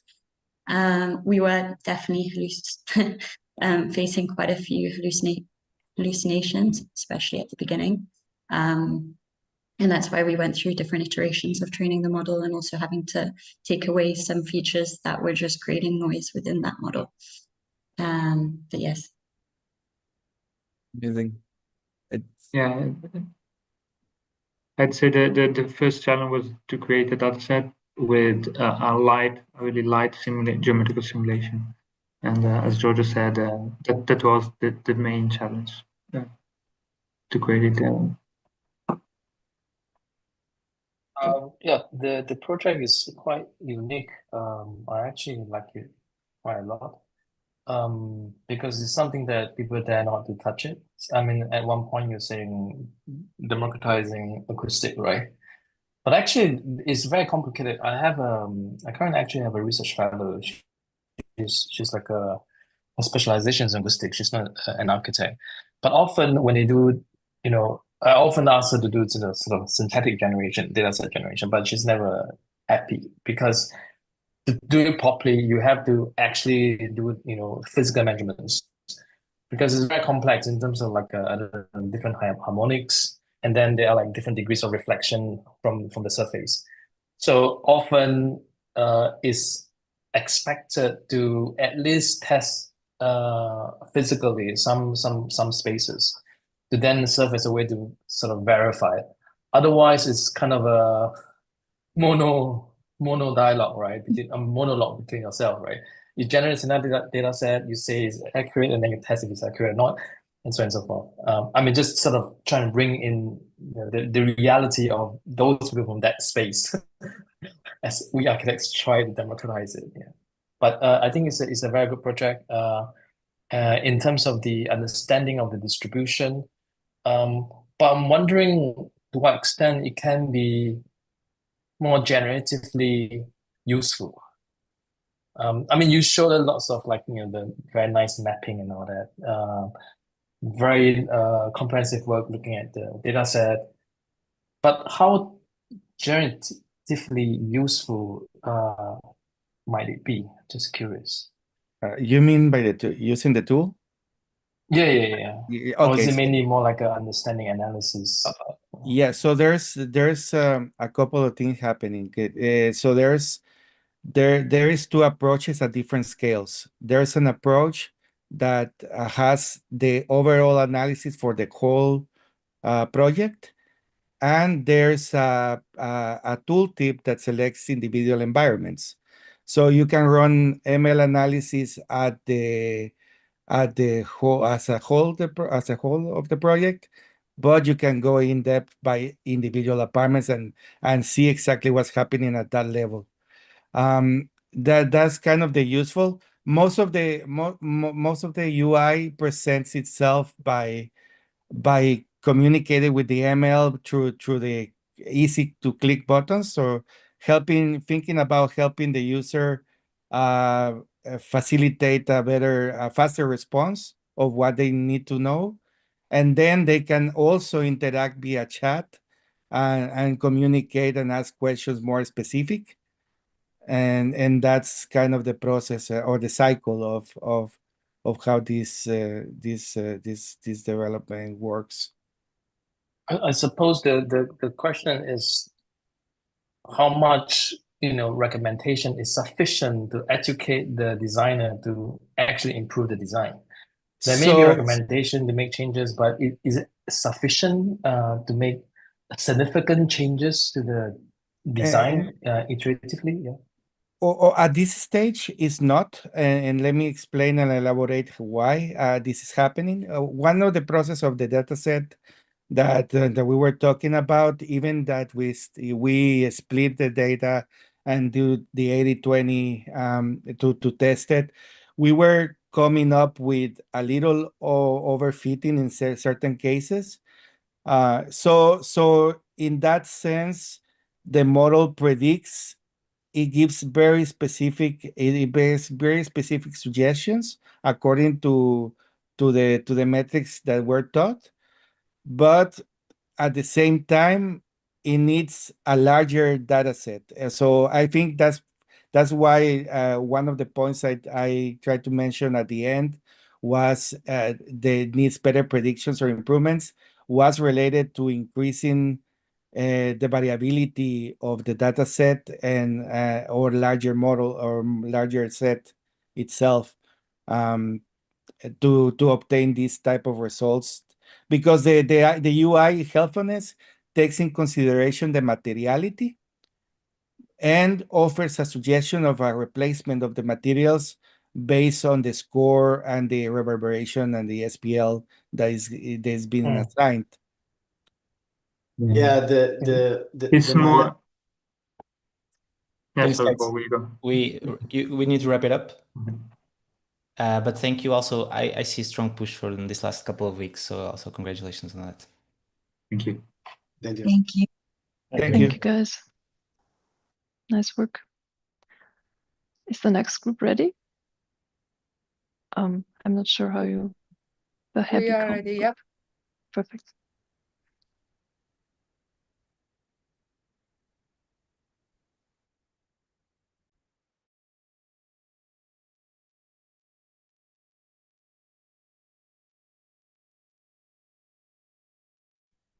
Okay, so good afternoon, everyone. We're Christina, Julia, Angeliki, and Angelica, and today we're here to present our studio project, Habacom. Habacom is an AI-powered co-pilot designed to support the design of interior residential spaces, where the placement of every furniture element is aligned with the user's lifestyle and thermal needs, enhancing the user's thermal comfort. To understand how people interact with their environment, our workflow incorporates a quantitative thermal comfort metric, the Predictive Mean Vote or PMV index, standardized by ISO 7730. It estimates the average thermal sensation on a scale from -3, very cold, to +3, very hot, with 0 as ideal comfort. A key input parameter is the user's metabolic rate, which reflects the activity level of the user and affects how warm or cool they feel. So in this example shown, we've trained a surrogate model to predict PMV scores in real time, avoiding the long simulation times. This allows users to quickly see how activities and spatial choices affect comfort. For example, finding the best desk placement based on their working schedule within seconds.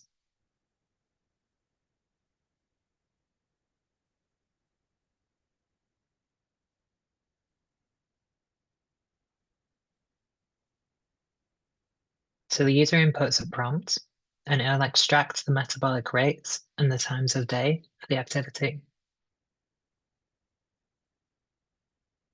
And then it will place furniture based on those activities.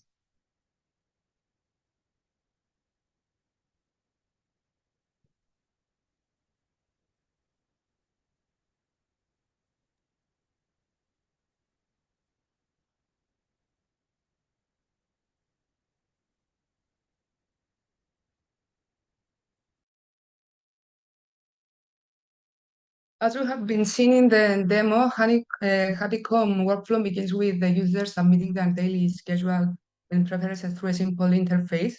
This inputs is processed and extracts the key details like activity, type, and timing.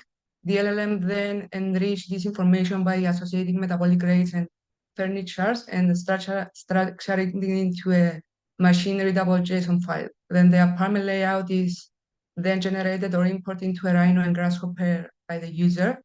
And by accessing a database of a spatial graph that encodes room size and furniture relationship, the system identifies and encodes the most suitable configuration, defining which furniture to place within the user's layout. And then the machine learning model predicts a thermal comfort across the space, that producing a comfortable map that aligns each activity with its most suitable location. This result is a visual output showing the most comfortable furniture arrangement tailored to the user routine and thermal needs. And let's look quickly now into a few parts of the workflow. The user inputs in the CoPilot interface their daily routine in a natural language. Then the LLM processes and extracts these activities like timing, metabolic rates, and then plot them to show the users the daily metabolic routine that will support thermal comfort analysis. But what is the LLM doing? Actually, the LLM is processing the user natural language schedule to identify key information like activity, timing, and associated furniture. And it's reference to an activity ally CSV to improve recognition. And from this, it estimates the user metabolic rate, and this outputs metabolic rates, timing, and furniture. Then they are scheduled in a JSON file that maps each hour of the day to a user routine and ready for the environmental analysis. To enable real-time simulations, we bypass the slow environmental analysis by training a machine learning model to evaluate our thermal comfort metric, the predicted mean vote or PMV index, using the Ladybug workflow. But since the PMV depends on two other important complex variable factors, the mean radiant temperature and the human-to-scale relations, we address this by creating a second predictive model for mean radiant temperature and chaining it into the PMV model. However, we still rely on a few seconds of computational time for the human-to-scale relations, as its input proved to be hardly encoded accurately.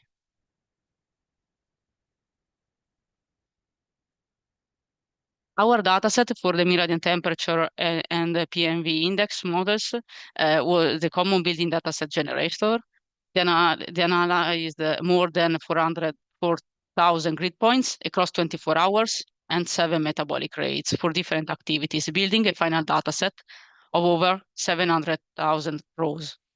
We initially planned to use the building dataset generator also for encoding furniture and decoding, but the internal space dimensions were too limited to provide the variation we needed.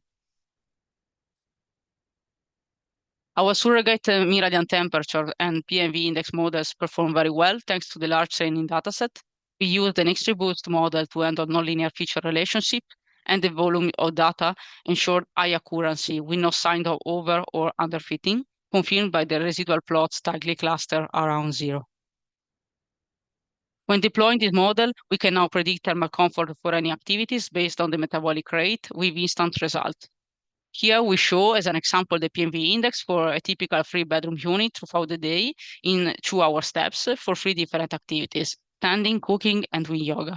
While at the top we show the PMV scores, our visualization grid at the bottom uses a relative scale comparing the best spot in green and worst spot in red within a given apartment for that specific activity. So we use Plan Finder to build a relational database of about 680 apartment floor plans. This allows us to perform nearest neighbor lookups, matching input dimensions to similar layouts. By carefully encoding and decoding spatial elements, we can generate furnished floor plans in real time. This workflow wasn't too straightforward. Plan Finder outputs furniture as a flat list of curves without embedded data. So to address this, we used consistent anchor points like windows, doors, and kitchen walls. Then grouped touching furniture B-reps and encoded them by features like face count, bounding box size, and aspect ratio. Using a nearest neighbor classifier, we can now quickly identify the furniture for downstream semantic reasoning. We explored various methods for encoding and decoding apartment layouts. One key approach involved generating a network X graph for each furniture setup, storing nodes, edges, and distance-based edge weights in CSVs for use in Neo4j. Starting from consistent reference nodes like windows or doors, we aim to sequentially place furniture in the optimal comfort area by building out the graph until an apartment layout was complete. However, this approach failed because we didn't assign any deeper meaning between nodes other than the closest neighbor. So the algorithm didn't know that coffee tables should always be next to sofas, which face TV stands, etc. This made our graphs disjointed, and we had to incorporate fallback logic to try and salvage the workflow, but ultimately it didn't work. Our successful approach used the previously mentioned graph lookup. Given an input apartment, we queried our graph database to retrieve furniture from the closest match. And since furniture nodes and boundary boxes were normalized, we could accurately encode position to map the furniture geometry. once we have our initial apartment layout, we can use the LLM to decode the user input schedule to find out what activities will take place in the space and at what time. This information is fed into our PMV surrogate model, and we could get an aggregated comfort taken from the for each activity to visualize it as a grid. And the furniture required for each user mentioned task is also decoded by the LLM. The copilot then matches this existing furniture to the apartment, and if he found it, it's suggested a movement direction to improve thermal comfort, and if not, it visualizes the ideal placement as a vertical draw of the placeholder. As a proof of concept, the Copilot has some limitations. Our surrogate models were trained on a Madrid weather data file using hourly summer solstice data, making them inapplicable across other seasons or locations. We also focused only on living rooms, intending to expand the scope later, but we ran out of time. In addition, only thermal comfort is taken into account here, while our initial idea was to optimize the furniture position based on an overall comfort score, including as an example, luminous comfort, glare risk evaluation, spatial delight, autonomy, and sky view. Finally, while our goal was full integration with the LLM for natural language furniture editing, for the same reason, we didn't achieve this milestone. To conclude, we tested various design strategies, learned through trials and errors, and identified the next steps needed to fine-tune and optimize this system into an ideal AI copilot for furniture placement. So far, we have generated a layout dataset, applied machine learning to evaluate thermal comfort, and created graph-based furniture relationships. These were decoded into JSON files and used in Grasshopper to suggest optimal furniture positions based on comfort data and user prompts. Next step will be to introduce nested furniture relationships to create meaningful clusters, develop a genetic algorithm to manage sequential placement, and apply this logic to all rooms in the apartment. Thus, with more time, we would like to improve the LLM to allow users to move furniture using a natural language. In addition, this copilot could be able in the future to place furniture based on a more comprehensive overall comfort score than the only thermal comfort. Thank you for your attention. Thank you, guys. Good presentation. You're working on a very hard problem, and I really appreciate not only the interesting workflow, but a very thorough and honest conclusion about the limitations. Thank you for the presentation. I also totally agree with you, Joao, about the limitations. It's very, very necessary and honest to admit the limitations. All of the projects here, of course, have limitations, so it's very important to just to be critical about it yourself. So thanks a lot. And just maybe like a question about the workflow, if I understood it correctly. Do you have pre-trained surrogate model to predict the thermal comfort, or you training it after the user inputs, like with the scheduling? No, we have trained based on the building dataset generation. We have trained the thermal model, and I don't know if we want to show the slide, Christina, but yeah. So we have trained for the PMV index parameter. So pre-trained, basically. Well, you pre-trained, and then if you pre-trained it, then what are the limitations of it? Because I see it's kind of like several rooms. If it's like, I would say 4 blocks, right? So how scalable it is for like maybe bigger buildings, bigger structures, etc. Go, Angelica. Go. Yeah, so the model itself is pretty scalable to any space, just by virtue of the fact that, sorry, I was just reading that chat message. Just by virtue of the fact that the way that we get our predictive model in the first instance is we are doing the human to sky relation, which is part of how we arrive at our PMV score. We're actually doing that analysis because we couldn't figure out a way to encode the relationships required to make a predictive model for this initial analysis. So we end up taking a few seconds in computation time in order to kind of spatially encode the user input geometry. But what that means is that downstream, our predictive models work on any space. So meaning like if you use like your pre-trained model for like space which is twice as big as you show right now, it will still give a reliable result. Yeah. Okay, thank you. It's very cool. Actually, we tested 3 types of units. In slide 10, there are those type of units, and for each unit, we have a grid of ARPO square meter per ARPO square meter. So actually, our data set was very big because in each room there are 36 points. Oh, I see. Thank you. Very good work. I was doing some surrogate models myself, so I know how hard to generalize it. And thanks to the shout out for Plant Finder. Like we work now together with Jeroen, who is creator of it. I think he would be very, very happy to see that his product was used to create such a tool.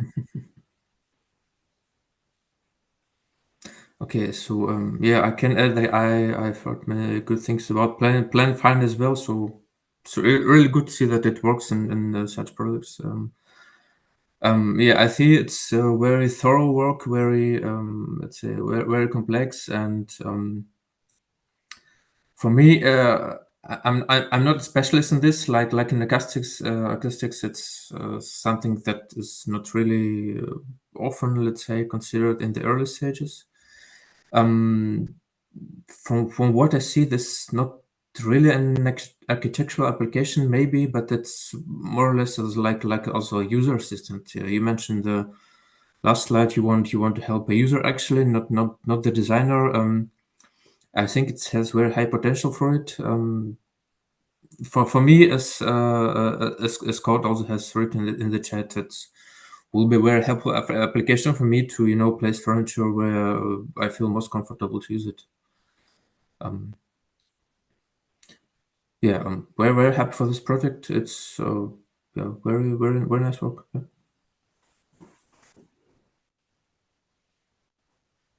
Thanks all.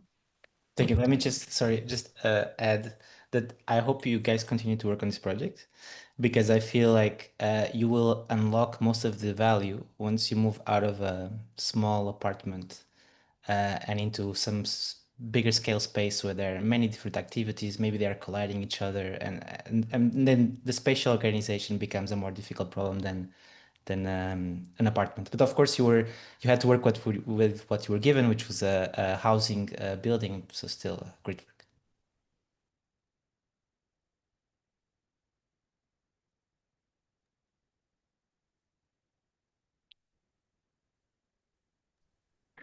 Great, then let's go to the next one. We have Thank two more you. groups, right? Yes. And we'll continue to get away from indoor areas and have a look into outdoor areas now. So I give it to the Courtyard Copilot group. Hello. And I'm trying to spot you guys. Are you here? Yes, you we're are. here. Yes. Andrea will share the screen.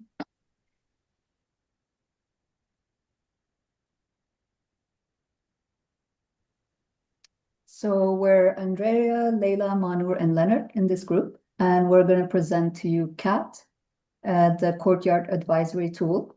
So we looked at the building generator we were given, and then we thought, why is there no courtyard design to it?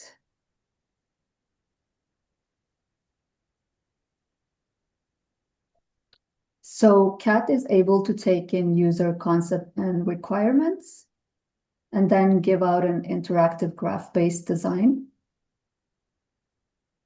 And it will implement this design and let the user access the database and create a plan and concept images. And then it will let the user perform a climate analysis and then export a complete PDF.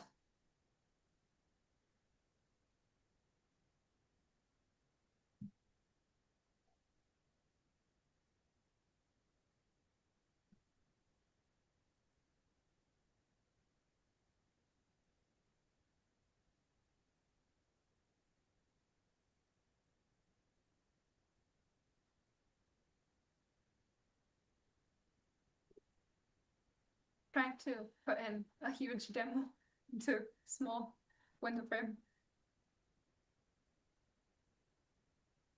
Yeah, so to begin with, we looked at the challenges that larger buildings have and looked to create courtyards that could tackle these problems.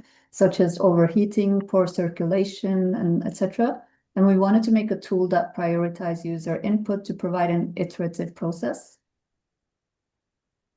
And the overall workflow includes starting our servers and having the Copilot read through the data given to it. And it then asks the user for the requirements, which it translates into interactive graphs. And this is then added to our database where users can ask queries about the courtyards and the building. And then the Copilot then generates images and lets the user perform a climate analysis for possible activity placements. To generate our courtyards layout, we developed a custom graph layout algorithm that goes beyond standard force-directed methods. In a typical force-directed layout, nodes attract or repel each other to react a stable configuration. But as we need more control and more flexibility, we extended with this approach by adding two key features: anchor nodes, which stay fixed in place and are the outside the function of the building, and grid attraction point, which push certain nodes toward predefined spatial position. This let us maintain a balance between design logic and spatial realism. We implemented this using Network X and export both the geometry and the structured JSON for downstream use in order to have spatially aware, grid-aligned, and anchor-driven layout. Once the layout is stabilized, we apply a function clustering process. This cluster reflects not only just proximity, but also programmatic intent. Each cluster is then used to define area boundaries, and this gives the user a tangible, editable version of the courtyard, not just as a graph, but as spatial element that can be redefined directly in the design environment. So with clustering, the graph moves from abstract structure to real, especially legible layout, bridging data logic and design practice. And we tested this parametric approach to a wide range of courtyard layouts to test the flexibility of CAT. And now Manu will introduce you to the user interface of this tool. So here we dive into the details of each of the tabs. We have a multiple tab functionality, which is very iterative. So for the first one, the user gives the concept, it gives the functions inside the building that it wants the courtyard to relate to, and it gives the user also gives the attributes required from it. The UI then takes this and then translates it into an interactive graph. When it gives you this graph, users then are then able to play around with the nodes inside the graph, and they can save the different versions, which they can send to Grasshopper and keep going back and forth between different versions to see which one they approve of.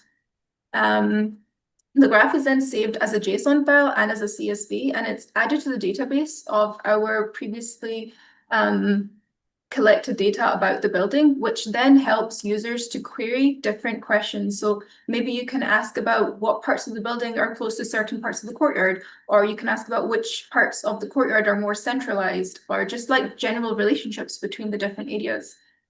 We then added a climate analysis tab to it, which helps users to select different cities around the world. We have a database with around, I think, 15,000 cities around the world. And then you're able to query those cities, give your particular date and time, and then you can not only get a comparison between the UTCI of your design and what it would be without the design, but you can also get an analysis of what kinds of activities would be suitable for this climate and this region, and how your courtyard is behaving in those certain circumstances. We also have an image-to-image pipeline, which we were using. We start up a server on the back end, which takes a screenshot of the plan that is shown on the Rhino screen. We use some semantic segmentation where we're using a color-based approach to let the pipeline know what elements are placed where, and then give us a conceptual plan and also concept images, which users can then use to understand what the courtyard would look like. Eventually, what we do is we take all of that data and then we turn it into a PDF that users can then use and export and then use in their own professional lives. I will now hand it to Leonard to talk about the models.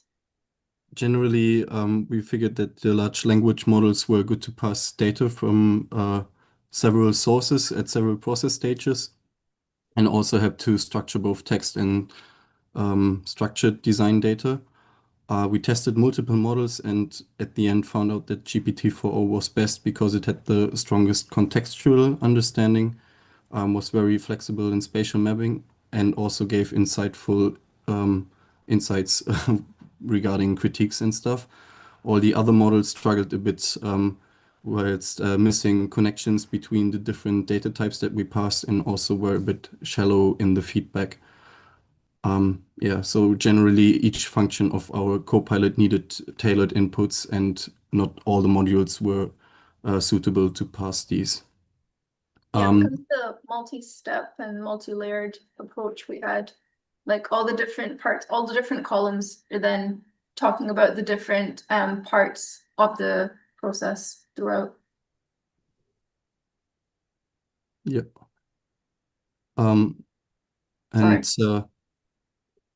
Yeah, so for the next slide, generally what we've learned that the Copilot user interface is enabled to try out different iterations quite fast and also help to link different types of data that are very difficult to link for an individual themselves. So the designers could focus more on designing the actual layout and allocation of the different functions. So it was quite integrative to work with. Also, the integration of the image generation helped to give a better understanding and also relate better to the materialization and how everything is represented, and give a more direct connection to the layout. Although sometimes there were some inconsistencies in the prompt interpretation from the large language models. So since everything is passed through these LLMs, sometimes it becomes a bit tricky because everything is bounded to a proper interpretation from the large language models. So deeper critique logic needs more training and more refinement, and also needs a lot of time to handle the prompts directly. But generally, I think this is a good demonstration of how AI could help to design as a co-pilot and bring data from different kinds of sources together and have a centristic modeling, so to say. Yeah. Thank you so much.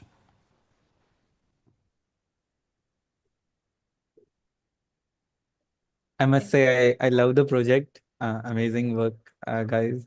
The whole process makes me the thing which stand out was the playfulness you created by moving the graph nodes, and it allows more experimentation in the design space. And while you were doing that, I realized in the last stage, you are doing image to image AI transformation, and you're doing top view of the plan. I was wondering if you also had a camera view on the ground with the building perspective and some of the courtyard view. It would also add another data point of how the courtyard experience would feel like, and that would also help make decisions that, okay, this density and this arrangement with some character. That was one thing that would be interesting. And second, since also really interesting approach of semantic segmentation, I think that additional color data also keeps the alignment in the final output. I was wondering, what if the way you were exploring courtyard with the graph node, what if there is a sketch-based interface where you can do like paint color diagrams with hand sketches or and move the green areas, and that becomes your playground for control net courtyard generations. So just another interface where like people can modify, move trees by sketches, and you get real-time output. There's one diffusion model called like diffusion modeling technique called latent consistence model, and that can generate real-time output. So when someone is moving tree and green area, you can get real-time render, and that adds also another playfulness in this whole experience. But overall, amazing project. Thank you. Thank you. Right. Yeah, this project is quite cute. Because of the cat, but it reminds me of scene graph generation, right? So basically, you have an image, right, and every object in the scene is connected by a graph. So if you see the cat in the middle, there's a cat graph. So this is something that's quite typical, right, in image processing, and which sits on top of semantic segmentation, but is sort of represented as objects within the scene. And in that sense, yours is a bit like that, but you could actually, in that sense, also include directed graph, meaning object A is in some way related to object B. It's not just next to it, which then grants you a bit more, I suppose, control and granularity of their relationship. The one issue that I find quite slightly troubling is because it's a graph is always sort of it has no layer, meaning it's sort of a flat plane, right? Is that the case? Or do we actually play with in the case of scene graph generation, you can actually have like, the background and the foreground and the foreground. So in your case, it seems not the case, right? It's a single plane, is it? Yeah, at the moment, Yeah. that is what we've tested it with. Right. So in that sense, you could have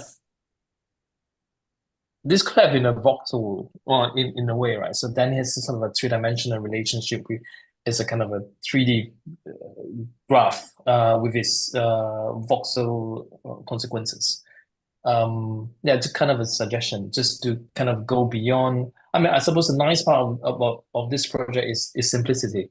That it's easy to understand, easy to play with, but it also at the same time restrict its actual use. In fact, I see this project actually going beyond the courtyard. Last time I had some student working on kind of an AI landscape generation, where they could then include plants, and then they do sort of, using LLM to kind of classify the different plant types, and then, some plants are sun-loving and rain-loving, whatsoever. But basically, in that sense, a bit like the same problem as the other project, right? That look at the apartment, but not bigger, right? This actually can go bigger, like a landscape urbanism project. Yeah. Thanks. I think we did go into the project with ambitions where we wanted to take it to like have different levels and make it like bring in 3Ds and have it be applicable to lots of different kinds of buildings. But I think it's the time to like figuring things out. Maybe that could have been the next step. It could have been just the channels, right? Yeah. Yeah. So it's still in a kind of a 2D metric way of thinking, image way of thinking. But yeah, I can imagine it's not easy. Thanks.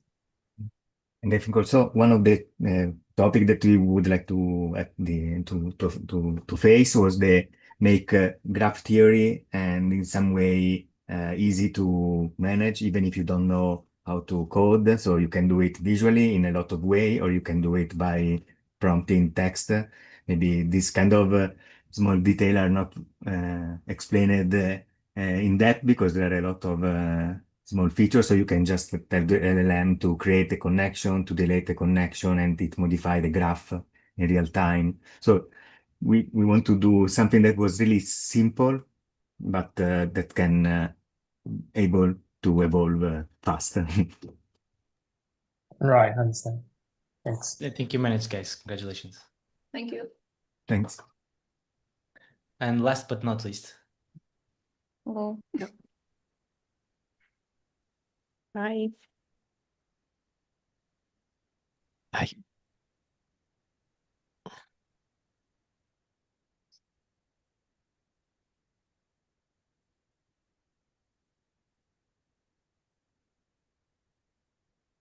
Hi, and welcome to our co-creator app presentation.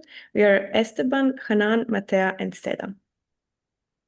The app is our answer to smart systems for adaptive living and building community values. We analyze shared open spaces between apartments, combining geometry, simulation, and use of environmental data from Barcelona.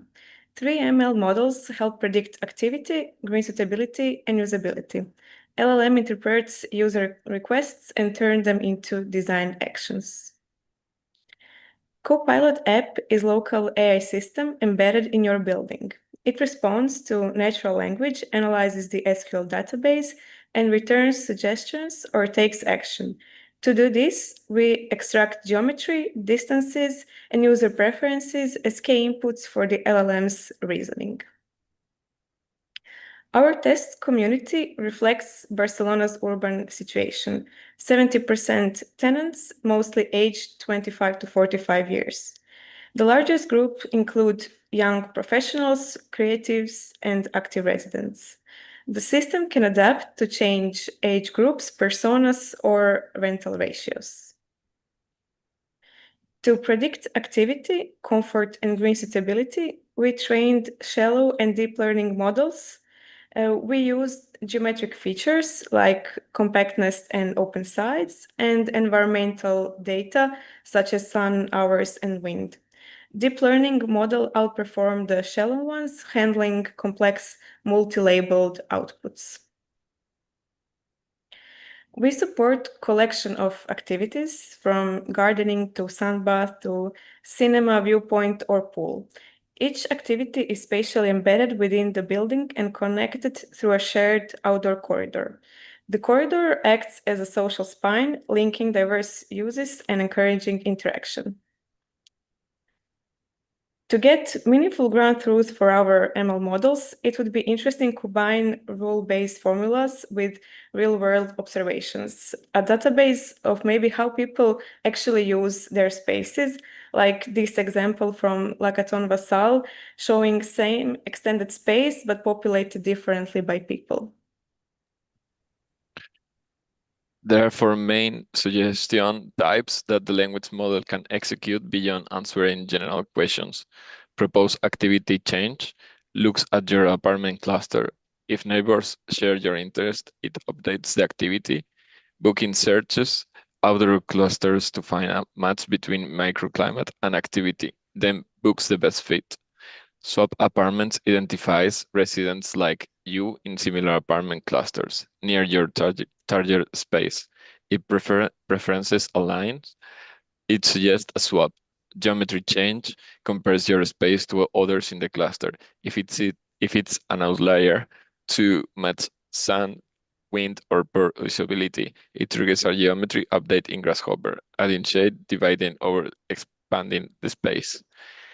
The app starts by extracting data about the community and the building.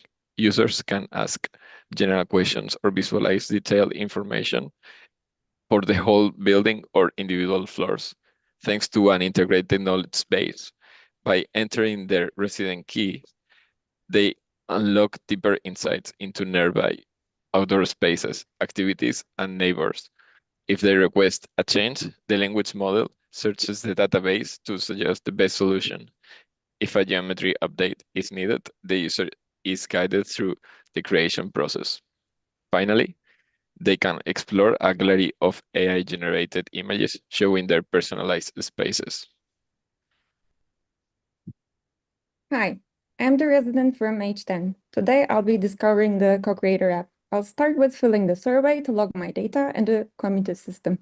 I love gardening. I'm in middle 30s, and as opposed to many people in Barcelona, I own my own apartment. After I filled, I submit the survey. So when the app is launched, we get the UI with the welcome tab. Grasshopper file is connected with the database and the CSV files. User fills in the survey and the results are saved to the personas assigned. Then after that, the next slide, we in the background, we are creating a database for the SQL query, running the ML model and the saving the initial activity results. and getting the voting weights. They are later used for the negotiation. In General tab, I can ask whatever I wonder. I would get information about, for instance, co-living. I can also query some things about the place that I live. I can ask the climate about climate in Barcelona.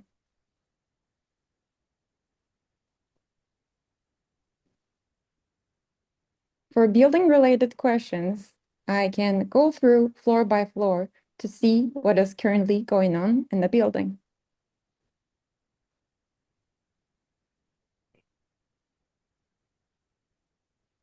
I can see orientations or activities per floor, or I can even compare some of the values that outdoor spaces has to have a general idea about our social spaces.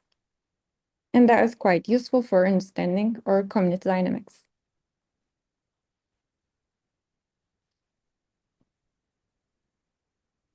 For general questions, RouterPy decides this question is SQL or knowledge-based. We embedded text about climate, co-living, and of Barcelona. User can ask multiple questions while also previewing building. When I jump to Q&A tab, I can take a look at the closest outdoor spaces around me and the activities that I have found and the distances. And if I would like to learn why are those activities assigned like that, I get the features. And then if I would like to use another space with another activity, I see how far they are and the locations.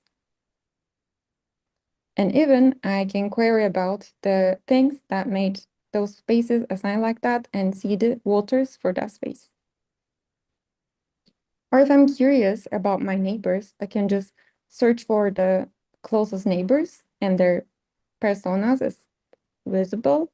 And I can even ask like the personas that same as mine so that I can see who lives in the building. And I can still ask general questions to have deeper insights. The system itself processes the possible activities list for each space by combining geometry data and environmental data, sustainability classes, suitability classes, and residents voting weights in a reasoning engine, and makes the decision about the final activity assignment. After all, if I change my mind and I would like one space to have another activity, in return, I can ask and see my options. And if I choose instead of booking, I need to negotiate with others and see if it's possible. Sometimes it's possible, sometimes it requires geometry change based on rules related to both geometry and climate.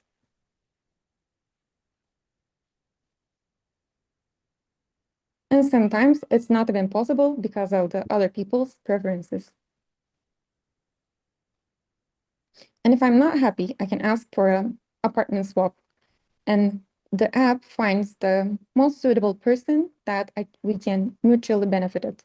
And it shows the compatibility and it ranks and finds the best match. After I get the geometry change suggestion, I can move to Geometry tab, which gets my house key and desired outdoor activity space key automatically. Then I can start informing the app about the changes to make the space suitable. I pick the activity and wait till those changes are applied to the building.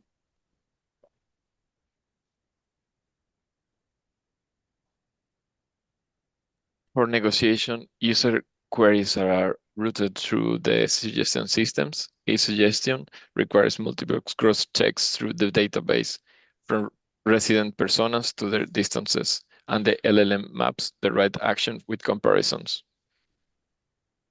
In the end, I can send my prompt to AI Render Generation and Images tab. I can see my generated images and also go through the gallery to see all images generated by other residents. It's like a collaborative gallery of our community's creative vision. Then I can discover or share spaces one by one with the images.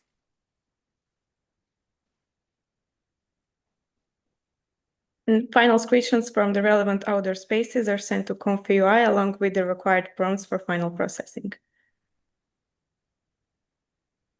And the last thing is that we, using the control net diffusion model, embedding directly within Grasshopper, we're generating a multiple spatial arrangement in response to the user selected activities. This enabled the prototyping and visualization of alternative setup, helping user interpret how the spaces could be configured, encouraging feedback on the potential uses.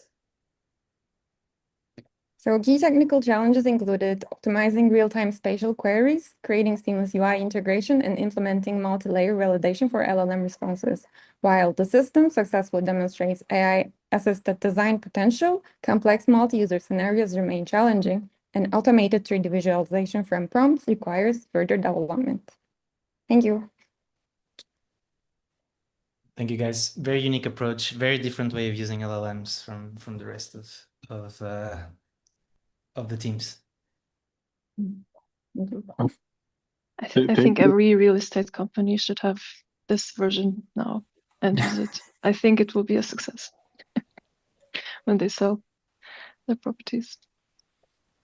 Yeah, it is a very interesting application, even though I sincerely doubt its applicability given how much people care about their privacy. And remembering that there was an idea to build a similar thing in Toronto, I think several years ago, like kind of digital twin, and everybody also like communicate and like can check and track and do all these things. And eventually people themselves just banned it, and it never happened because people say we don't want to be as transparent. They were just too concerned about privacy. But apart from these things, like if there is possible to find the community that will be okay of sharing this data about themselves with other people, I think it's very nice as an idea, and I think it's a very interesting approach, very different from what we saw from all other groups. It's like a different way of living in a way, right? It's a different way of coexisting. And I think it's a bit deeper than just technical, let's say, development. So it questions a lot of fundamental things, and I like it a lot about the project. Just maybe several questions. Maybe just actually from the technical perspective, honestly, like I agree with you, the approach that you kind of separated the intents through the UI of LLM. And then maybe I would like to ask you about this. Initially, when you told that there are different spaces and different, let's say, amenities, sports, etc., I honestly was thinking that it's kind of something within the neighborhood. And I was willing to ask which data do you use? But do I understand correctly that all of these amenities are kind of exist within one, let's say, building or something? Yeah, we actually used the provided building generator, and there were like leftover spaces in between, and we saw the potential that it could be, instead of just leftovers, it could be something that really like lively and based on the environmental data, its physical conditions, it can be turned into something that also a machine learning model can decide which way to go or which activity to choose. So yeah, it's all in one. No, it's very also creative.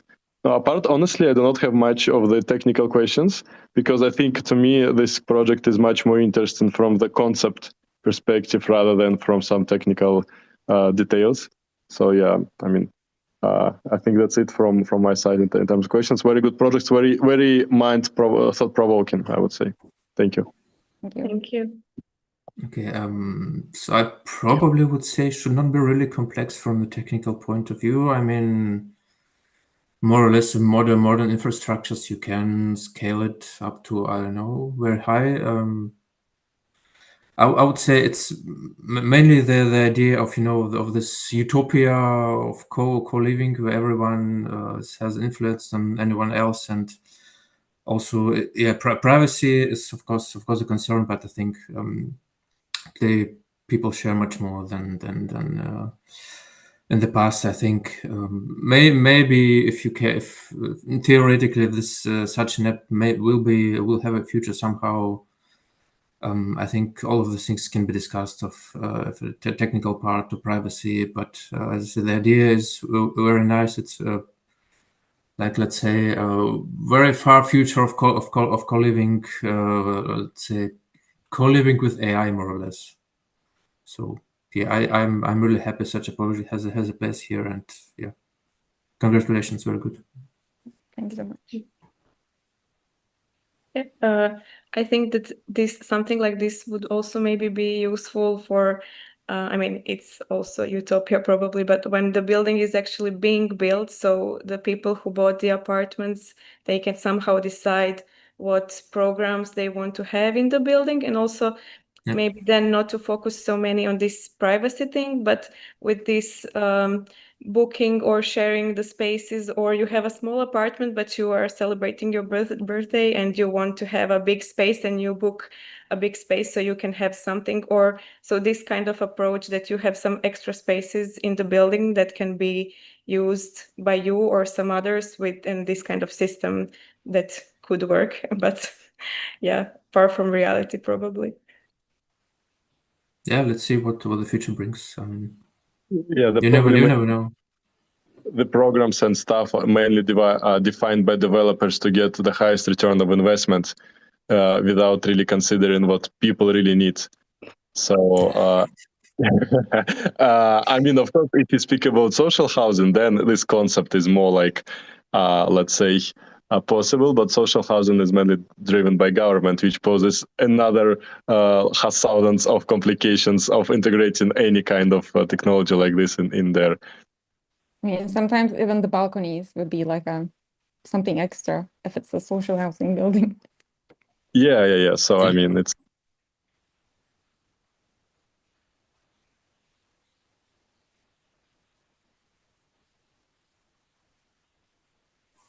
Okay. All right. Thank you very much, guys. Thank you for the work. I really like this one as well. So I guess this is a wrap. I just wanted to say before we all go how proud I am of all the work you put in, and also of the outcomes, because this is above all a learning exercise that we had throughout the semester, but it's nice to see also that the outcome speaks for itself. And I know it takes, some of you were exposed for the first time to a lot of machine learning concepts, deep learning, a lot of programming. First steps happened in the last 3 months. So it's really unbelievable to see the progress you've done, and I think all your work is really at the forefront of things that are yet to come. You're the first to experiment with this sort of technology, so it's great to see architects who have a very strong domain expertise being the first to try this out and see how they can incorporate into their own ways of working and thinking architecture. So really amazing, very proud. And thank you to all the jury, Emmanuel, Mayur, Alexander, Victor, thank you for being here. Eddie and Bao, of course, great team. If you have some closing remarks, now would be the time, and then I'm very happy to also stay inside the time, so then we can all go. Yeah, across all your project, I saw just not technical skill, but the real design thinking, a clear effort to deal with the complexity and make a thoughtful decision.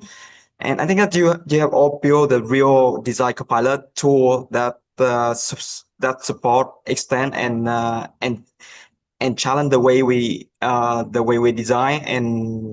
And personally, I just want to say that I learned so much from each of you. It's been a privilege to be a part of this journey, and you are all brilliant. And this studio has been something truly special to me because of you. Thank you so much. Can also only add to that. Yeah, thank you, Joao. Thank you, Bao. Thank you, everyone. It's really great. I'm very happy that I got to meet all of you. And I thank you for all the time that you put into it. I think we would look back at the first session where we started with the goal of building a design AI copilot. And if we skip all of our sessions and come to this one, I think it's really great that in every project, you can spot grains of novelty. And I want to congratulate you about that.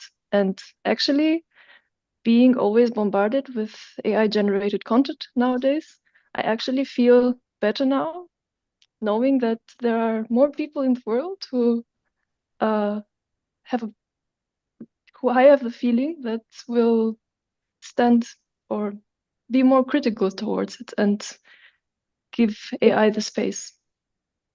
where we want it to be. So that being said, thank you very much. Agree. Guys, now there's two things you have to do. Grab a beer and then go straight to bed, because I know some of you haven't slept in many days. All right. I'll let you all go. Goodbye.